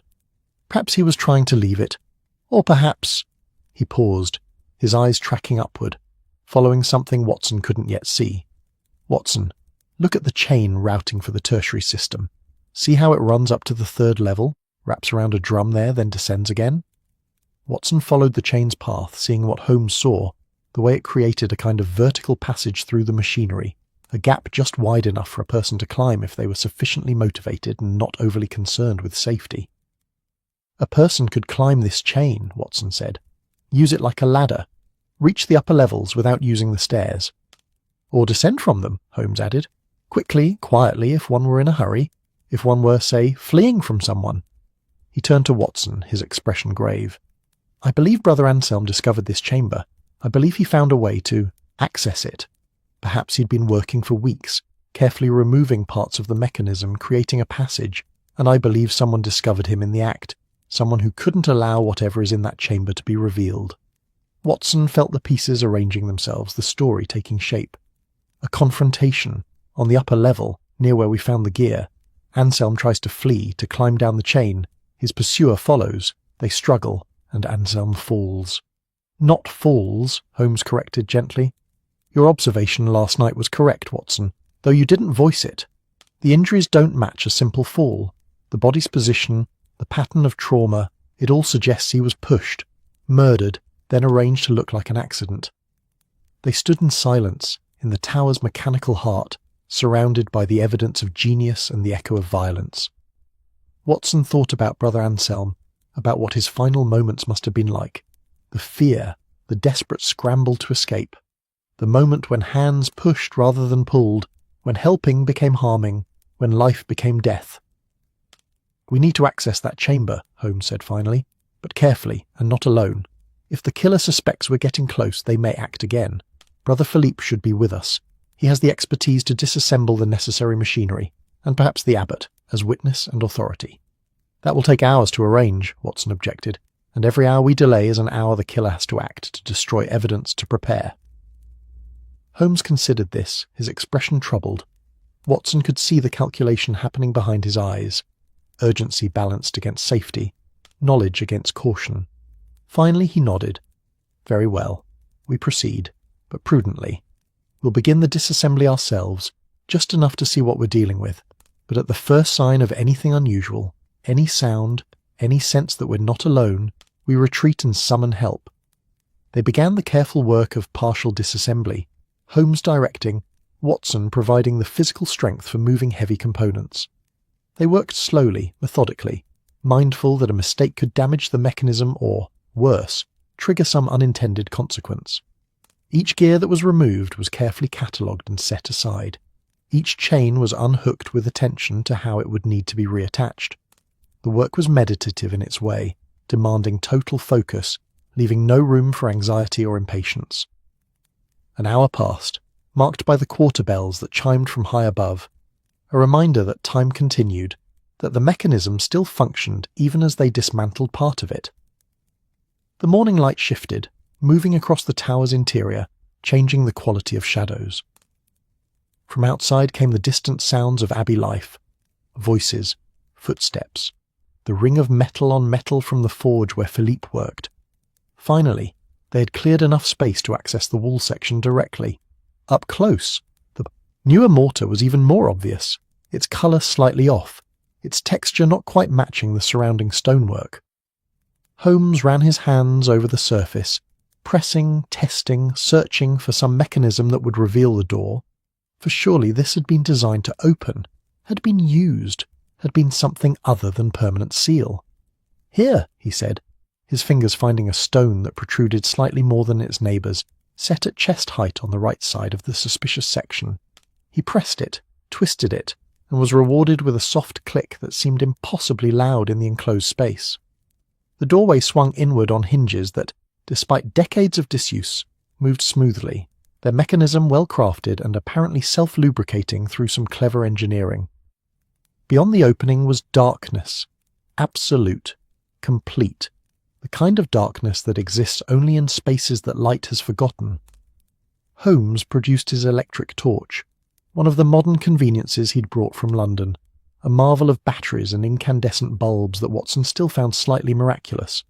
The beam cut through darkness like a knife through fabric, revealing stone stairs descending into the hidden space, each step worn smooth by feet long since turned to dust. "Stay close," Holmes said, and began to descend. The stairs curved gently, following the tower's outer wall, spiralling down into darkness that grudgingly retreated before their light.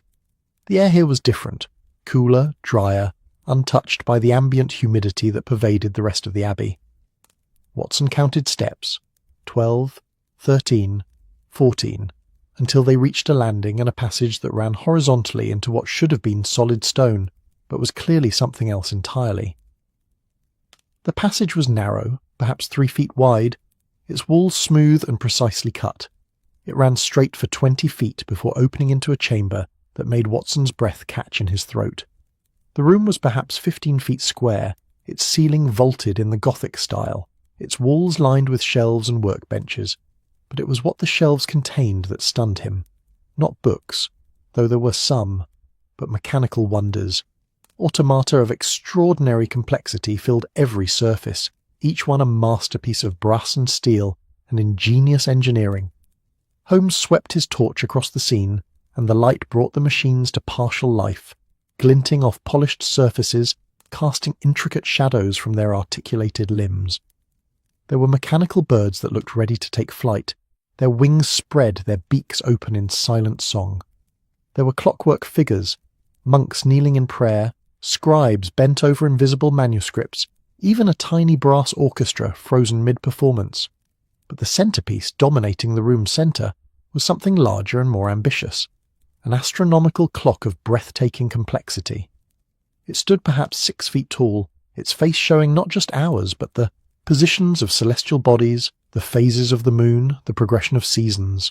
Surrounding the main dial were smaller ones, each tracking different celestial phenomena, planetary positions, stellar risings, astronomical events calculated decades or even centuries in advance.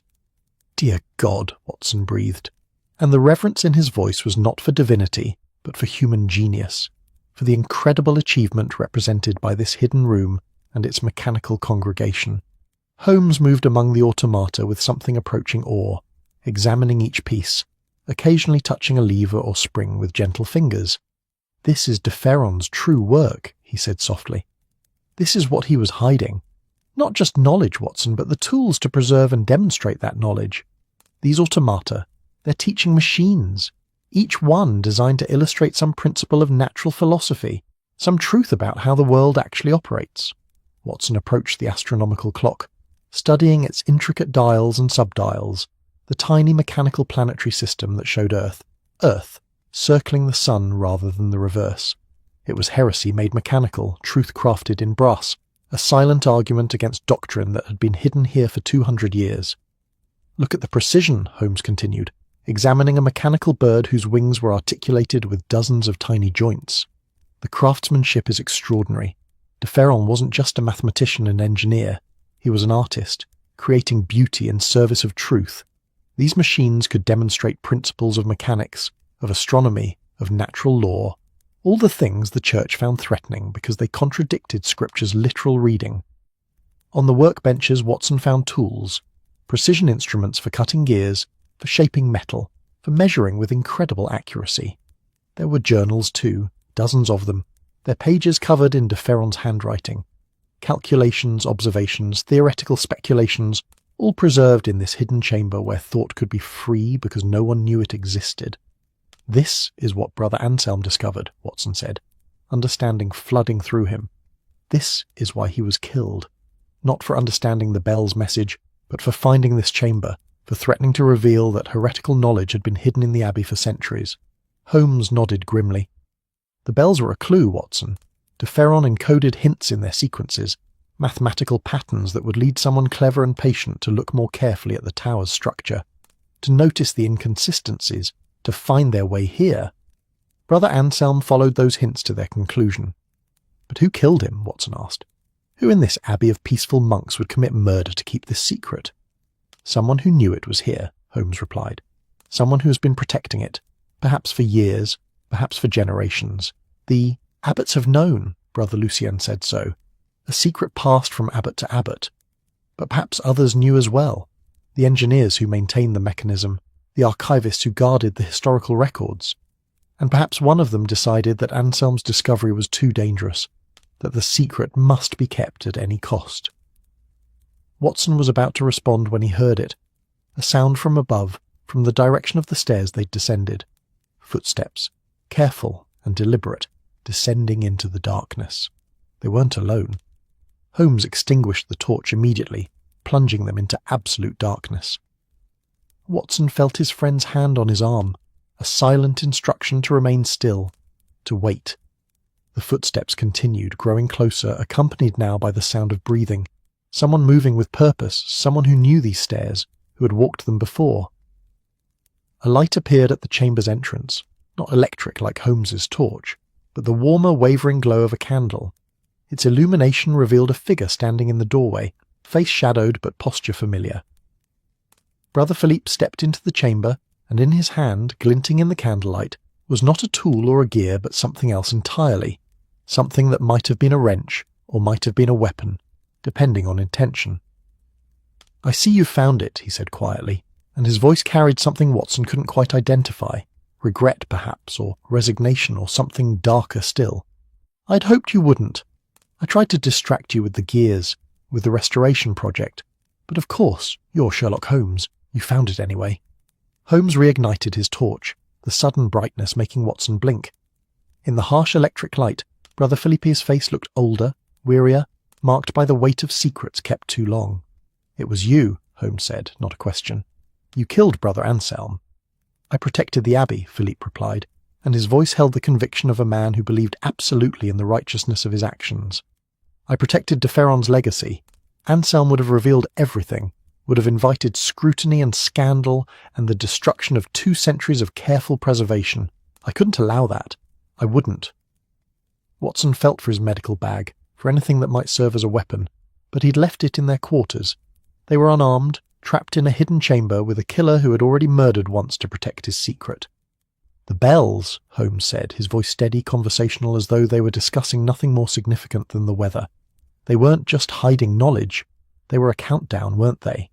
Differan encoded something more than astronomical data. He predicted something, an event. Philippe smiled, and in that smile was sadness and pride and something like madness. He predicted the return of a comet, Halley's Comet, though he couldn't have known that name. He calculated its orbit, predicted its return to visibility. The bells count down to that return, mark the years and months and days, and soon, very soon, the prediction will be verified. De Ferron's knowledge will be vindicated. And Anselm's discovery threatened to reveal this before the proper time, Holmes said. Before anyone could prepare, Philippe corrected. Before the significance could be properly understood. The bells were meant to speak when the time was right, when their message could be heard properly, not stumbled upon by accident, not revealed through violence and chaos. So you created violence and chaos yourself, Watson said, unable to keep the anger from his voice. You killed a good man, a peaceful scholar, to prevent what you yourself have caused. Philippe's expression flickered. Doubt, perhaps, or recognition of irony. But then his jaw set, his conviction returning. I did what was necessary. What generations of engineers before me have done. Protected the mechanism, protected the message, protected the truth, until it could be properly revealed. He stepped further into the chamber, and Watson saw that what he held was indeed a heavy wrench, its metal surface catching the light with dull promise. I'm sorry, gentlemen, truly, but you understand I can't let you leave here. The secret must be kept a little longer, just a little longer, until the proper time. Watson tensed, preparing to fight, to defend, though he knew the odds were poor in this confined space against a younger, stronger man with a weapon. But before Philippe could move, before the moment could fracture into violence, a voice spoke from the doorway, calm, authoritative, carrying the weight of decades of spiritual leadership. Brother Philippe, Abbot Laurent said, stepping into the chamber's light, lower your weapon, this ends now. The tableau held for a moment that seemed to stretch beyond normal time. Brother Philippe frozen with his wrench raised, Holmes and Watson tense and ready, Abbot Laurent standing in the doorway like a figure from a medieval fresco, his robes catching the mingled light of candle and electric torch. The hidden chamber seemed to hold its breath, 2 centuries of secrets suspended in the balance of a single decision. Brother Philippe's face worked through a series of expressions, defiance, confusion, something that might have been relief. The wrench lowered slowly, as though his arm were moving against his will, muscle memory of obedience overriding conscious intention. In the end, he was a monk before he was a murderer, and the abbot's voice carried authority that even desperation couldn't quite overcome. "How long have you known?" Philippe asked, his voice hollow, defeated. "Since this morning," the abbot replied, stepping fully into the chamber now, his eyes sweeping across the automata, with an expression Watson couldn't quite read. Perhaps awe, perhaps sorrow, perhaps some complicated mixture of both. "Brother Etienne came to me. After you asked him to help with the gears, he was concerned. You'd been asking strange questions, speaking of duty and protection and necessary sacrifices. He feared you were planning something rash." The abbot's gaze fixed on Philippe with terrible gentleness. "He was right to be concerned, it seems." Philippe's laugh was bitter, broken. "Etienne, of course, always too observant, too sensitive to others' distress. I should have worked alone, as I always have, as the engineers of this mechanism have always worked, alone, in secret, protecting what others cannot understand." "Protecting," Holmes said, and there was steel beneath the surface calm of his voice. "You call murder protection? Brother Anselm's death was protection?" "It was prevention," Philippe insisted, though his conviction seemed to be crumbling, revealing something more fragile beneath. He was going to destroy everything. "Do you understand what this chamber represents? What do these machines mean?" He gestured wildly at the automata surrounding them, at the astronomical clock with its heretical truths. 200 years, Mr. Holmes. 200 years of preservation, of careful guardianship, of keeping knowledge alive in a world that wanted it dead.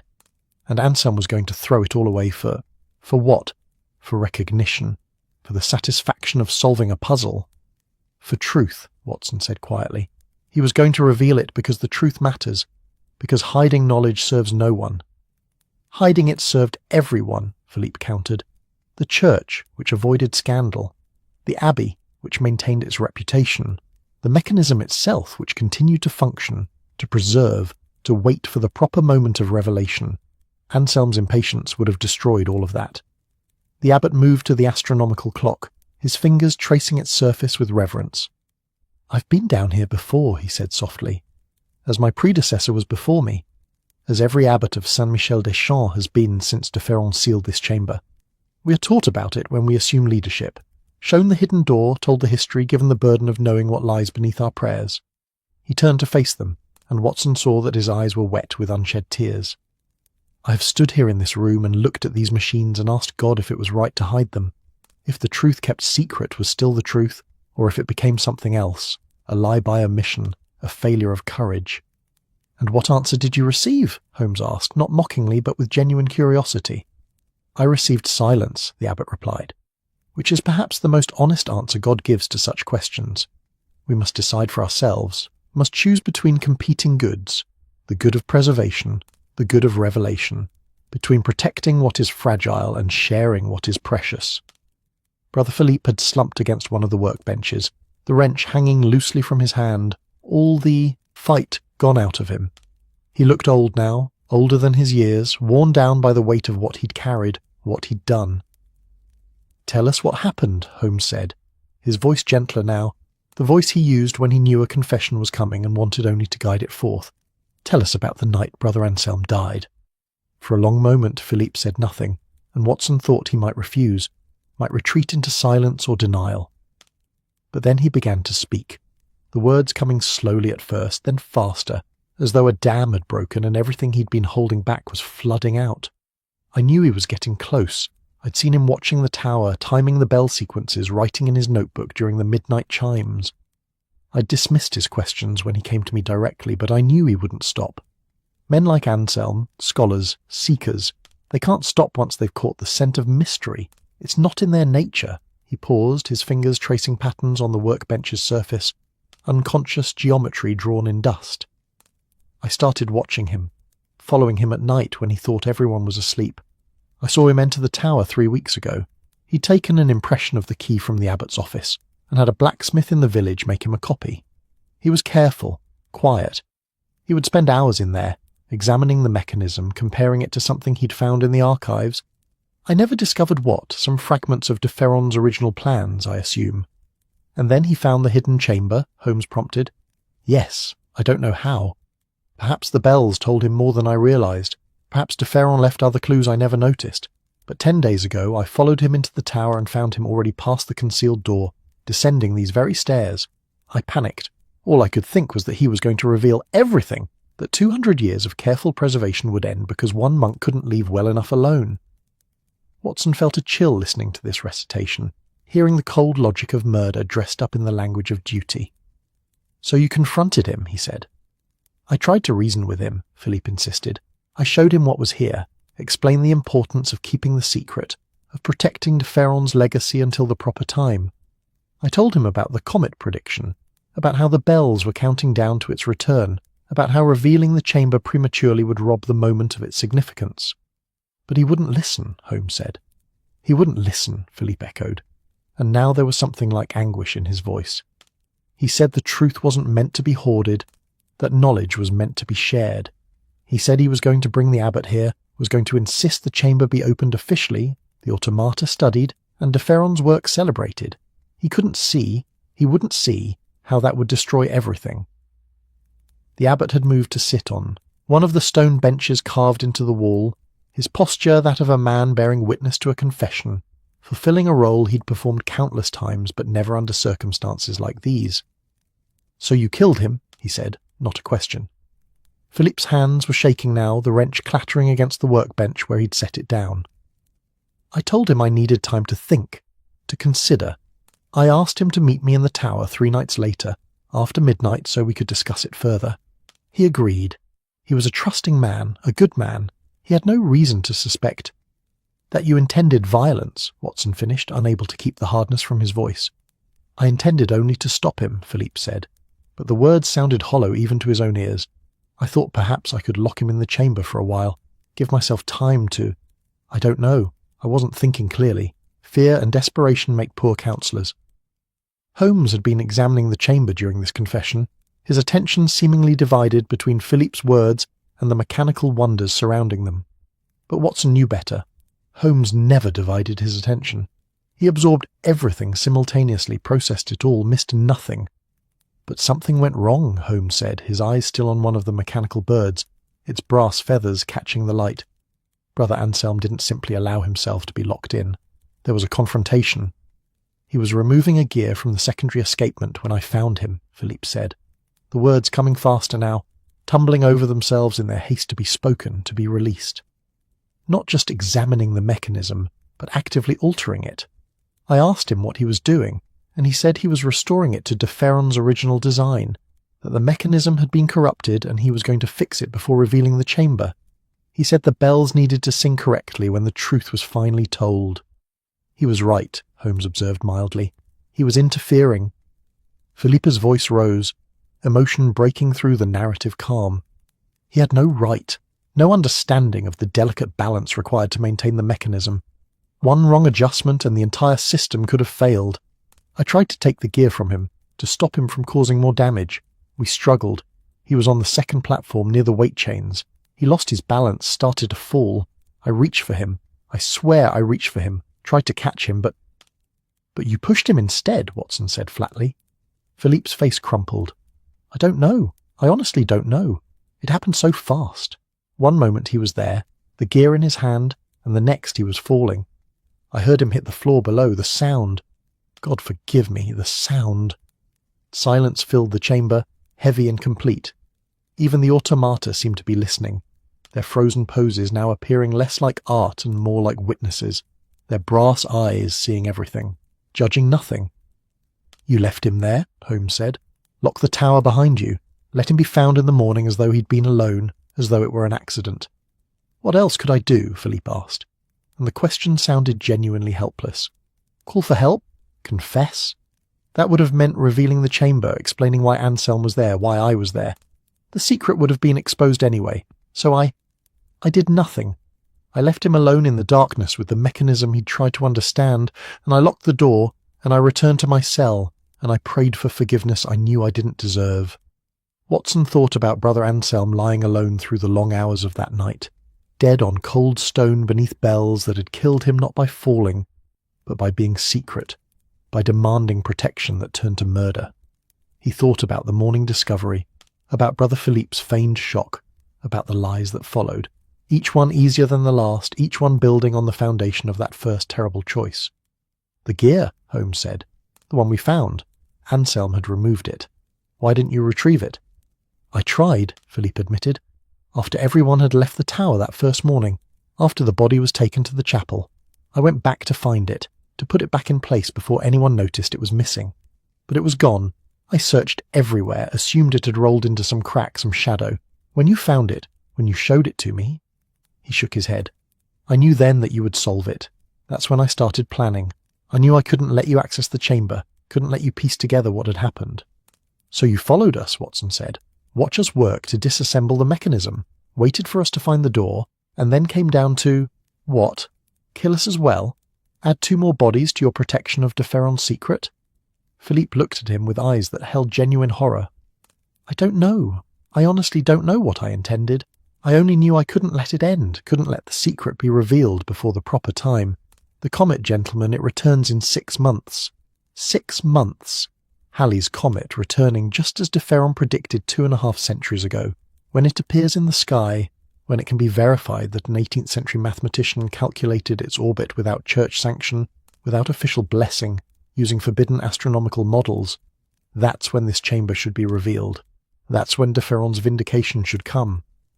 And Brother Anselm's death? The abbot asked softly. When does that receive vindication? Philippe had no answer for that.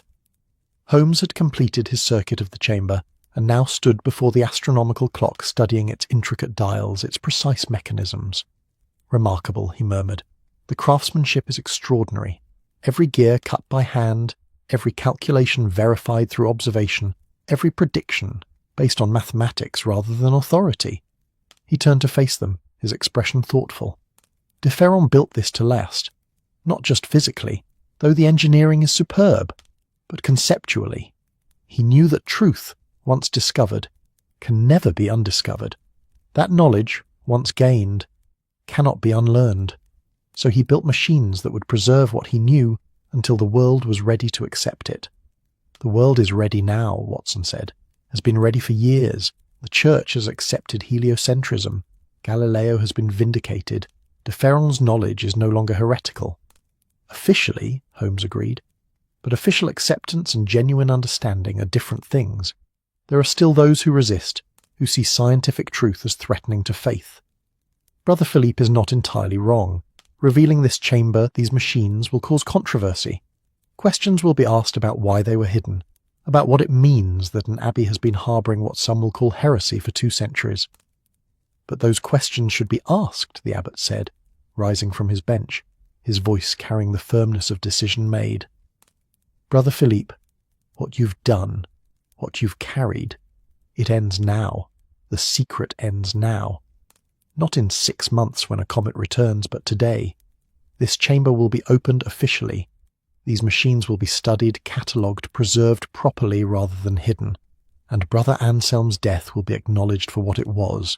Not an accident, but a murder born of misguided protection. Felipe looked stricken. You can't. The timing is not ours to control, the abbot interrupted.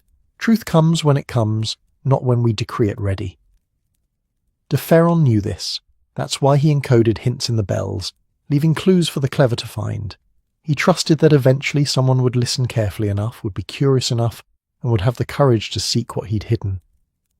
Brother Anselm was that person, and his reward for that courage, that curiosity, was death at the hands of someone who claimed to be protecting what Anselm actually understood better. Watson watched Brother Philippe crumble under this judgment, saw him fold in on himself like a structure whose supporting beams had suddenly given way. The man who had seemed so convinced, so certain in his mission, was revealed as fragile, as human, as wrong. It was pitiful to witness, and Watson found himself feeling not triumph, but sadness. For Anselm who had died, for Philippe who had killed, for the terrible waste of it all. What will happen to him? Watson asked the abbot. He'll be confined to his cell while we determine proper action, Laurent replied. There will need to be involvement from civil authorities. Murder is not something the Church can simply handle internally. But first, he gestured to the chamber, to the automata waiting in their frozen poses. First, we document this properly. Mr. Holmes, Doctor. Watson, would you be willing to assist? Your presence as outside witnesses will be valuable. Of course, Holmes said. Though I would ask one thing. Before we bring in others, before this becomes official and public, allow me some time here. Let me understand these machines, these calculations. Let me see what de Ferron was truly saying. The abbot considered, then nodded. You have until Vespers, 4 hours. Brother Philippe will return to the tower's main floor with me. I will not leave him alone, and he will not be given the opportunity to cause further harm. Will that suffice? Admirably, Holmes replied. They made their way back up the stairs, Philippe moving like a man in a dream, or perhaps a nightmare, the abbot close beside him, Watson following, and Holmes coming last, his torch illuminating their ascent into the tower proper. When they emerged onto the main floor, Watson saw that other monks had gathered. Brother Lucien, Brother Etienne, several others whose names he hadn't learned. Word had spread, as it always did in close communities. Secrets, it seemed, were harder to keep than Brother Philippe had believed. The abbot addressed them briefly, his voice calm and authoritative, explaining that there had been a discovery in the tower, that Brother Philippe was unwell and would be resting in his cell under care, that Mr. Holmes and Dr. Watson were continuing their investigation with official blessing. It was masterfully done. Truth without details, information without revelation. The monks dispersed, casting backward glances, whispering among themselves, the grapevine already beginning its work of transmission and speculation.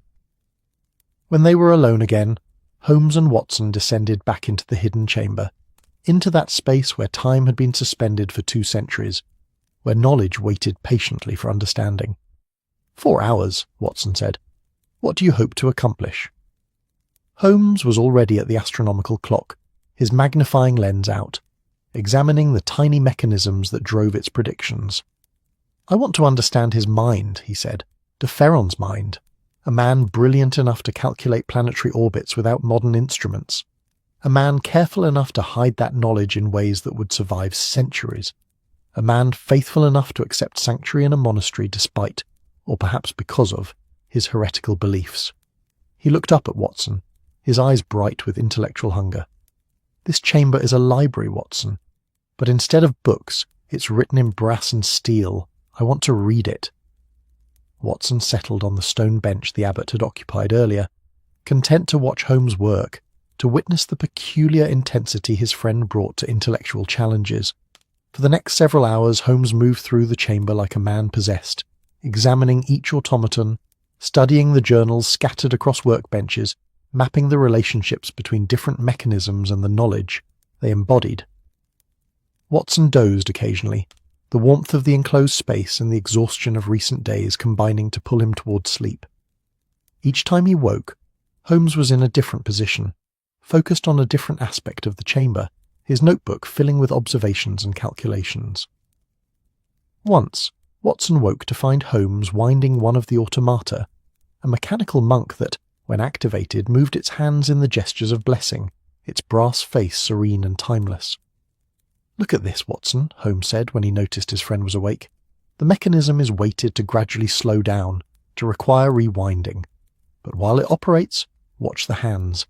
They're not just making random religious gestures, they're tracing patterns, geometric figures, mathematical proofs demonstrated through motion rather than written symbols." De Ferron was teaching Watson. Even his automata were pedagogical tools. As the afternoon light shifted in the tower above, filtering down through the hidden chamber's entrance in golden streams that seemed almost liquid, Holmes completed his examination. He stood in the centre of the room, surrounded by centuries of preserved genius, and Watson saw in his face an expression he'd rarely witnessed, pure, undiluted admiration for a mind that matched his own. He was remarkable, Holmes said quietly. Gaston de Ferron, a man ahead of his time, perhaps ahead of our time as well. He didn't just preserve knowledge, Watson. He created a system for preserving it, multiple systems, each supporting and reinforcing the others. The bells broadcast hints, the chamber containing details, the automata demonstrating principles, the journals recording calculations. It's redundant, elegant, and absolutely brilliant. "And the comet?" Watson asked. "The prediction Philippe mentioned?" Holmes smiled. "Accurate. I verified his calculations against modern ephemerides I happen to remember. Halley's comet, though de Ferron couldn't have known that name, will return in 6 months, visible in the northern hemisphere, following the orbit he predicted. When it does, when his prediction is verified publicly, it will be undeniable proof that accurate astronomical calculation was possible in the 18th century without church sanction. That science and faith could coexist if only faith were humble enough to allow it. They stood together in that hidden room, in that space between eras, between one kind of world and another. Watson thought about all the secrets humans kept, all the truths they buried, all the knowledge they hid because they feared what it might reveal about themselves, about their certainties, about the comfortable stories they told to make existence bearable. "Come," Holmes said finally, "we should return to the surface. The abbot will want his report and there's much to arrange. This chamber needs proper protection now, not the protection of secrecy, but the protection of preservation. These machines should be studied, maintained, and celebrated as the achievements they are." They ascended the stairs one final time, leaving the automata to their patient waiting, leaving de Ferron's genius to the darkness it had inhabited for so long. But Watson knew it wouldn't be dark much longer. Soon, very soon, light would flood into that chamber, and with light would come questions, understanding, perhaps even wonder. Brother Anselm had died from this revelation. The least they could do was ensure his death served truth rather than its continued concealment. Winter arrived properly in the days following their discovery, settling over Saint-Michel-des-Champs with the quiet authority of a season that knows its reign cannot be hurried or denied. Frost painted the valley each morning with crystalline precision, transforming ordinary grass into something that crunched underfoot like broken glass, making the Abbey's ancient stones gleam as though they'd been dusted with powdered diamonds. The sky held that peculiar clarity that comes with cold. Distances seemed sharper, edges more defined, as though the world had decided to reveal itself with uncomfortable honesty. Holmes and Watson had remained at the Abbey for 5 days after the confrontation in the hidden chamber, their presence required for statements to the local magistrate, for the formal documentation of Brother Philippe's confession, for the careful cataloguing of de Ferron's mechanical library. The Abbey had transformed around them during those days, its atmosphere shifting from peaceful isolation to something more complex, a place now aware of its own significance, conscious of being poised between one kind of history and another. Brother Philippe had been taken into custody by civil authorities on the 3rd day, his departure quiet and without drama. Watson had watched from the guest-room window as he crossed the courtyard for the last time, his hands bound not with rope but with the invisible chains of conscience, his face bearing an expression that went beyond remorse into something bleaker, the recognition that good intentions twisted by fear become their own kind of evil. Several monks had stood in silent witness to his departure, their faces showing not judgment, but a sorrow that seemed to encompass both the victim and the perpetrator, both the life lost and the life now forfeited to justice. The hidden chamber had been opened officially on the 2nd day, in a ceremony that managed to be both solemn and jubilant. The abbot had invited scholars from Paris, carefully selected men known for their balance between scientific curiosity and respect for religious institutions, to witness the revelation and begin the process of proper documentation. Watson had watched them descend into that space where time had pooled for 2 centuries, had seen their faces as they encountered de Ferron's automata, had heard their exclamations of wonder and disbelief.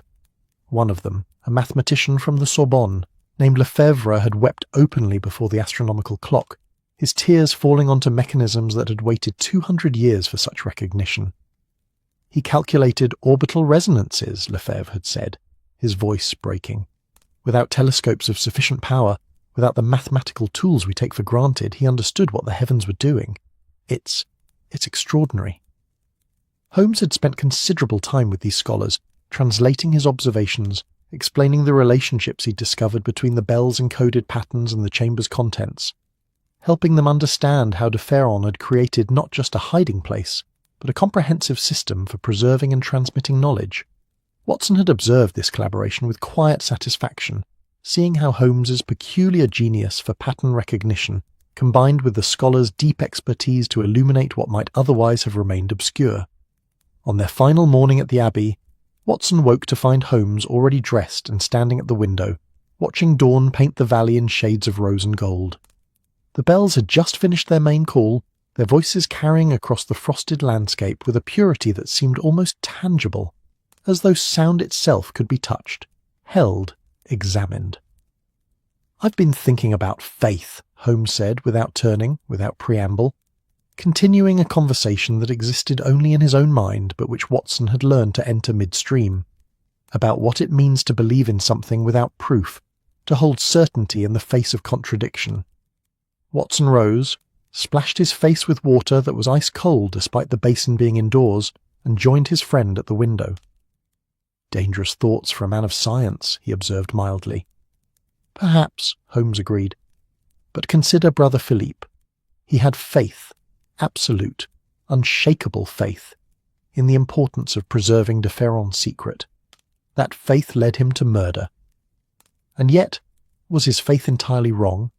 Was there not some validity to his belief that timing matters, that revelation requires readiness? His faith was corrupted by fear, Watson said, by the presumption that he alone could determine when truth should be spoken. That's not faith. That's arrogance dressed in faith's clothing." Holmes nodded slowly. Yes, I think you're right. True faith would trust truth to find its own moment, wouldn't it? Would trust that what needs to be known will be known when the time is right, without requiring murder to maintain or revelation to force. He turned from the window, a slight smile touching his lips. Perhaps that's what de Ferron understood that Philippe didn't. De Ferron encoded his knowledge, provided clues, and then trusted that eventually someone would listen carefully enough, would be curious enough, would have the courage to seek. He had faith not in doctrine but in human nature, in our capacity for wonder, for persistence, for the desire to understand. They packed their few belongings in companionable silence, the efficient movements of men accustomed to travel, to temporary lodgings, to the perpetual state of being between one place and another. As they worked, Watson found himself thinking about Brother Anselm, about that patient scholar who had spent his final months listening to bells, transcribing their patterns, seeking meaning in mathematics and bronze. He should be remembered properly, Watson said abruptly. Anselm, not as a victim, but as a discoverer, as the man who solved de Ferron's puzzle. He will be, Holmes assured him. The scholars from Paris are already preparing papers. His notebooks will be published, his methodology examined and celebrated. He'll be remembered as the man who heard what others merely listened to, who found what others had walked past for 2 centuries. He paused, folding a shirt with uncharacteristic care. That's a better memorial than most of us can hope for, to be remembered for our curiosity, for our refusal to accept easy answers. The abbot met them in the courtyard after breakfast, his face showing the signs of difficult days but also something lighter, relief perhaps, or the particular peace that comes from burdens honestly carried and finally set down. He walked with them toward the gate, through morning light that made the abbey stones glow as though lit from within. "Thank you," he said simply, "for your discretion, your thoroughness, your humanity in handling this matter. It would have been easy to turn it into scandal, to use the Church's discomfort for your own purposes. You chose instead to help us reveal truth without destroying faith. That's a rare gift." "Truth and faith aren't enemies," Holmes replied, "though they sometimes appear to be, when faith becomes rigid and truth becomes weaponized." De Ferron understood this. He was a man of faith who trusted truth. That's perhaps his greatest legacy. Not the astronomical calculations or the mechanical marvels, but the demonstration that belief and understanding can coexist. They walked in silence for a moment, the only sound their footsteps on frost-hardened ground, and the distant bleating of sheep from pastures beyond the abbey walls. As they neared the gate, Brother Lucien emerged from the archives building, moving with that careful deliberation age requires, carrying something wrapped in cloth. "Mr. Holmes," he called, his papery voice carrying surprisingly well in the cold air. "A moment, please." They stopped, waiting as the elderly monk approached. When he reached them, he carefully unwrapped the cloth to reveal a small mechanical bird, perhaps 6 inches tall, crafted in brass with extraordinary detail. Its wings were folded, its head turned slightly to one side in an attitude of listening, its tiny eye, a polished garnet, catching the morning sun. "From de Ferron's chamber," Brother Lucien explained. "The abbot and I agreed that you should have it. A token of gratitude, yes, but more than that. A reminder. This bird, when wound, sings a single note. Just one note, but perfectly pure, mathematically precise." De Ferron believed that truth, like music, needn't be complex to be beautiful.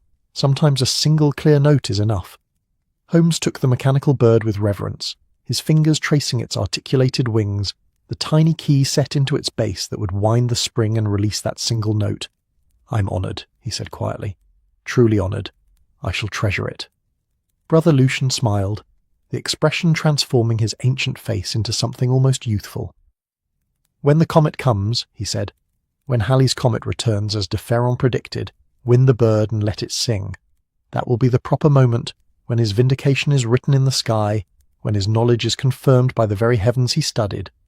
Let the bird sing then, and remember that patient scholarship, honest observation, and careful calculation can illuminate what dogma obscures." They said their farewells, to Brother Lucien, to the abbot, to several other monks who had gathered to see them off. Watson noticed that the community seemed lighter somehow, as though a weight had been lifted from them all. The secret was revealed, the murder acknowledged, the hidden knowledge beginning its journey from concealment to celebration. There would be difficulties ahead, questions from church authorities, investigations, perhaps controversy. But there would also be wonder, discovery, the particular joy that comes from understanding something that was previously mysterious. The cart that carried them back to the village station was the same that had brought them, pulled by the same patient horse, driven by the same silent lay brother. But the journey felt different now, not arrival but departure, not beginning but conclusion. Watson watched the Abbey recede behind them, the bell tower rising above the other buildings like a finger pointing at heaven, or perhaps questioning it, the morning sun making its stones glow with that honeyed warmth that spoke of centuries weathered, of time endured, of patience rewarded. At the station, while they waited for the train that would begin their journey back to England, Holmes unwrapped the mechanical bird again, studying it with that intense focus he brought to anything that genuinely interested him. He found the key, wound it carefully, then set the bird on the bench beside him. For a moment, nothing happened. Then, with a tiny whir of springs and gears, the bird's beak opened and it sang. A single note. Pure and clear and impossibly beautiful, hanging in the cold air like a visible thing, like something that could be held and examined and kept.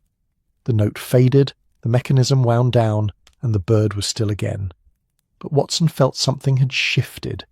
Some small recalibration of the world, some adjustment in the balance between what was hidden and what was known.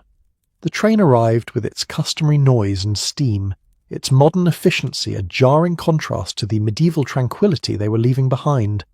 They boarded, found a compartment, settled themselves for the long journey ahead. Train to Paris, overnight in a hotel, then the morning departure for Calais and the Channel crossing, and finally London, where coal smoke and fog and the ceaseless energy of modern life would wrap around them like a familiar coat. As the train pulled away from the station, Watson looked back one final time at the valley, where Saint-Michel-des-Champs sat like a secret being gradually revealed. He could just see the bell tower, could imagine its mechanisms turning with mathematical precision, its bells waiting for their next appointed hour to sing. "Do you think they'll survive?" he asked Holmes. "The Abbey, the mechanism, de Ferron's legacy? Once the scholars descend in force, once the investigations begin, once it all becomes public knowledge." Holmes was quiet for a moment, watching the French countryside begin its familiar parade past the window. Fields and hedgerows, small villages and distant hills, the ordinary landscape that contained such extraordinary secrets. "I think," he said finally, "that truth is more resilient than we give it credit for. It survives being hidden, it survives being attacked, it even survives being celebrated, which is perhaps the greatest test of all. De Ferron's work will endure because it's true, and truth has a way of persisting even when everything else fails." They rode in silence then, each lost in their own thoughts, the rhythm of the rails beneath them creating a percussion that might have been music or might have been time itself, marking moments with mechanical precision, carrying them forward into a future that was always arriving, never quite here. Watson thought about Brother Anselm, about his patient months of listening, his careful transcription, his determination to understand. He thought about Brother Philippe, about how fear could corrupt even the best intentions, how the desire to protect could become the impulse to harm. He thought about the abbot, about the burden of knowing secrets, about the courage required to reveal rather than conceal. And he thought about Gaston de Ferron, that brilliant man 2 centuries dead, who had looked at the universe and seen not chaos but pattern, not mystery but mathematics, who had trusted that truth would find its audience eventually, that knowledge once discovered could never be entirely lost. The train carried them through the afternoon, through the long shadows of winter, through landscapes both familiar and foreign. They reached Paris as darkness fell, the city's lights beginning to bloom like flowers opening in reverse, like stars being born from buildings and street lamps rather than the distant fires of creation. In their hotel room that night, Watson wrote in his journal by lamplight, recording the events at Saint-Michel-des-Champs, trying to capture not just the facts but the feeling, the peculiar atmosphere of that place, the weight of secrets kept and revealed, the tragedy of a good man dead and another good man become murderer through misguided devotion.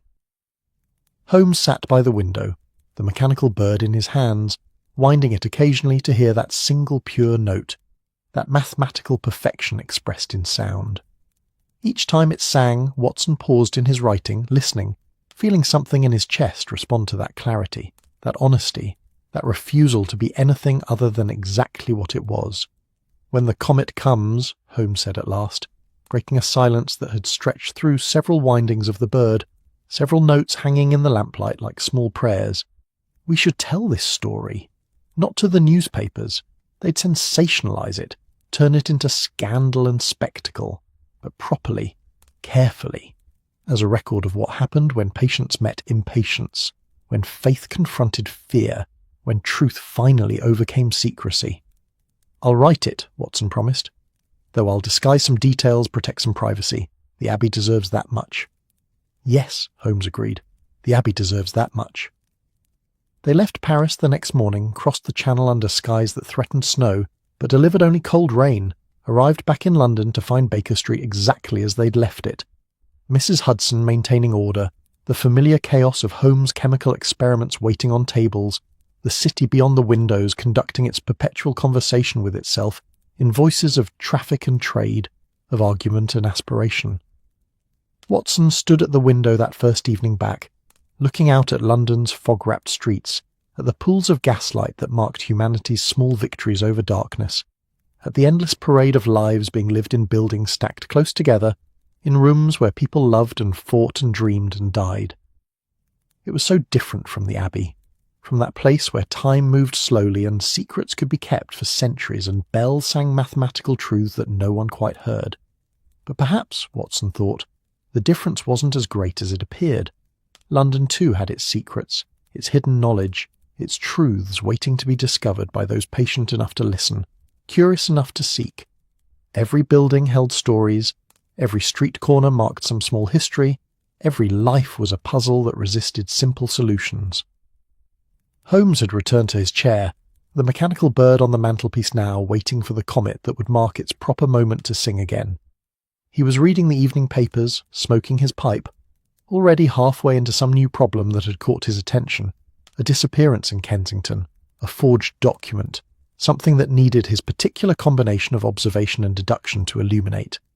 The world continued, indifferent to individual dramas, to murders solved or secrets revealed. But those events mattered nonetheless, mattered to Brother Anselm's memory, to Brother Philippe's conscience, to the scholars who would study de Ferron's work, to the future visitors who would descend into that hidden chamber and encounter genius preserved in brass and stone. Watson turned from the window, picked up his journal, and wrote the final lines of his account. The bells of Saint-Michel-des-Champs ring still, marking hours with patient precision, singing their mechanical hymns into the French countryside. Soon they will ring correctly for the first time in a century, will speak in Gaston de Ferron's true voice, and will broadcast his knowledge to anyone with ears to hear and patience to understand.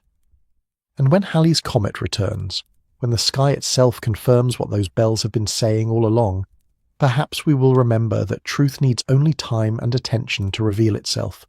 That knowledge, once gained, persists.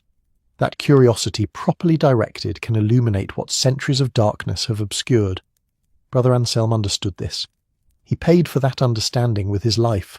May his memory be eternal, and may his curiosity inspire others to listen carefully to what the world is saying, in bells or in silence, in bronze or in starlight, in the patient language of mathematics that underlies all creation.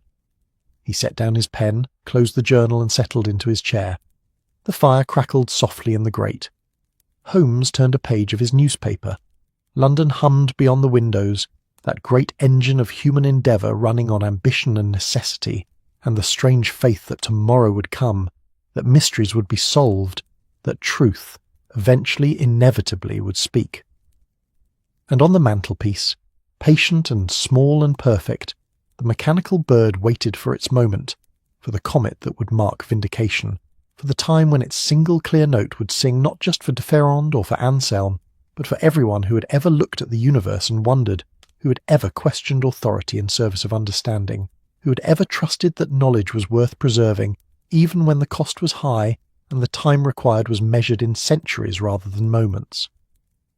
The bird waited, and the bells in France rang on, and the comet moved through space on its calculated orbit, and time, that patient mechanism, that eternal clockwork, continued its work of bringing what was hidden into light. That's our story tonight. Perhaps you're drifting off beneath the soft night of Helsinki, the warm evening glow of Buenos Aires, the peaceful ocean breeze of Tahiti, or the quiet, starlit calm of Warsaw. If this tale brought you comfort, like the episode and subscribe for more nights wrapped in serene stillness.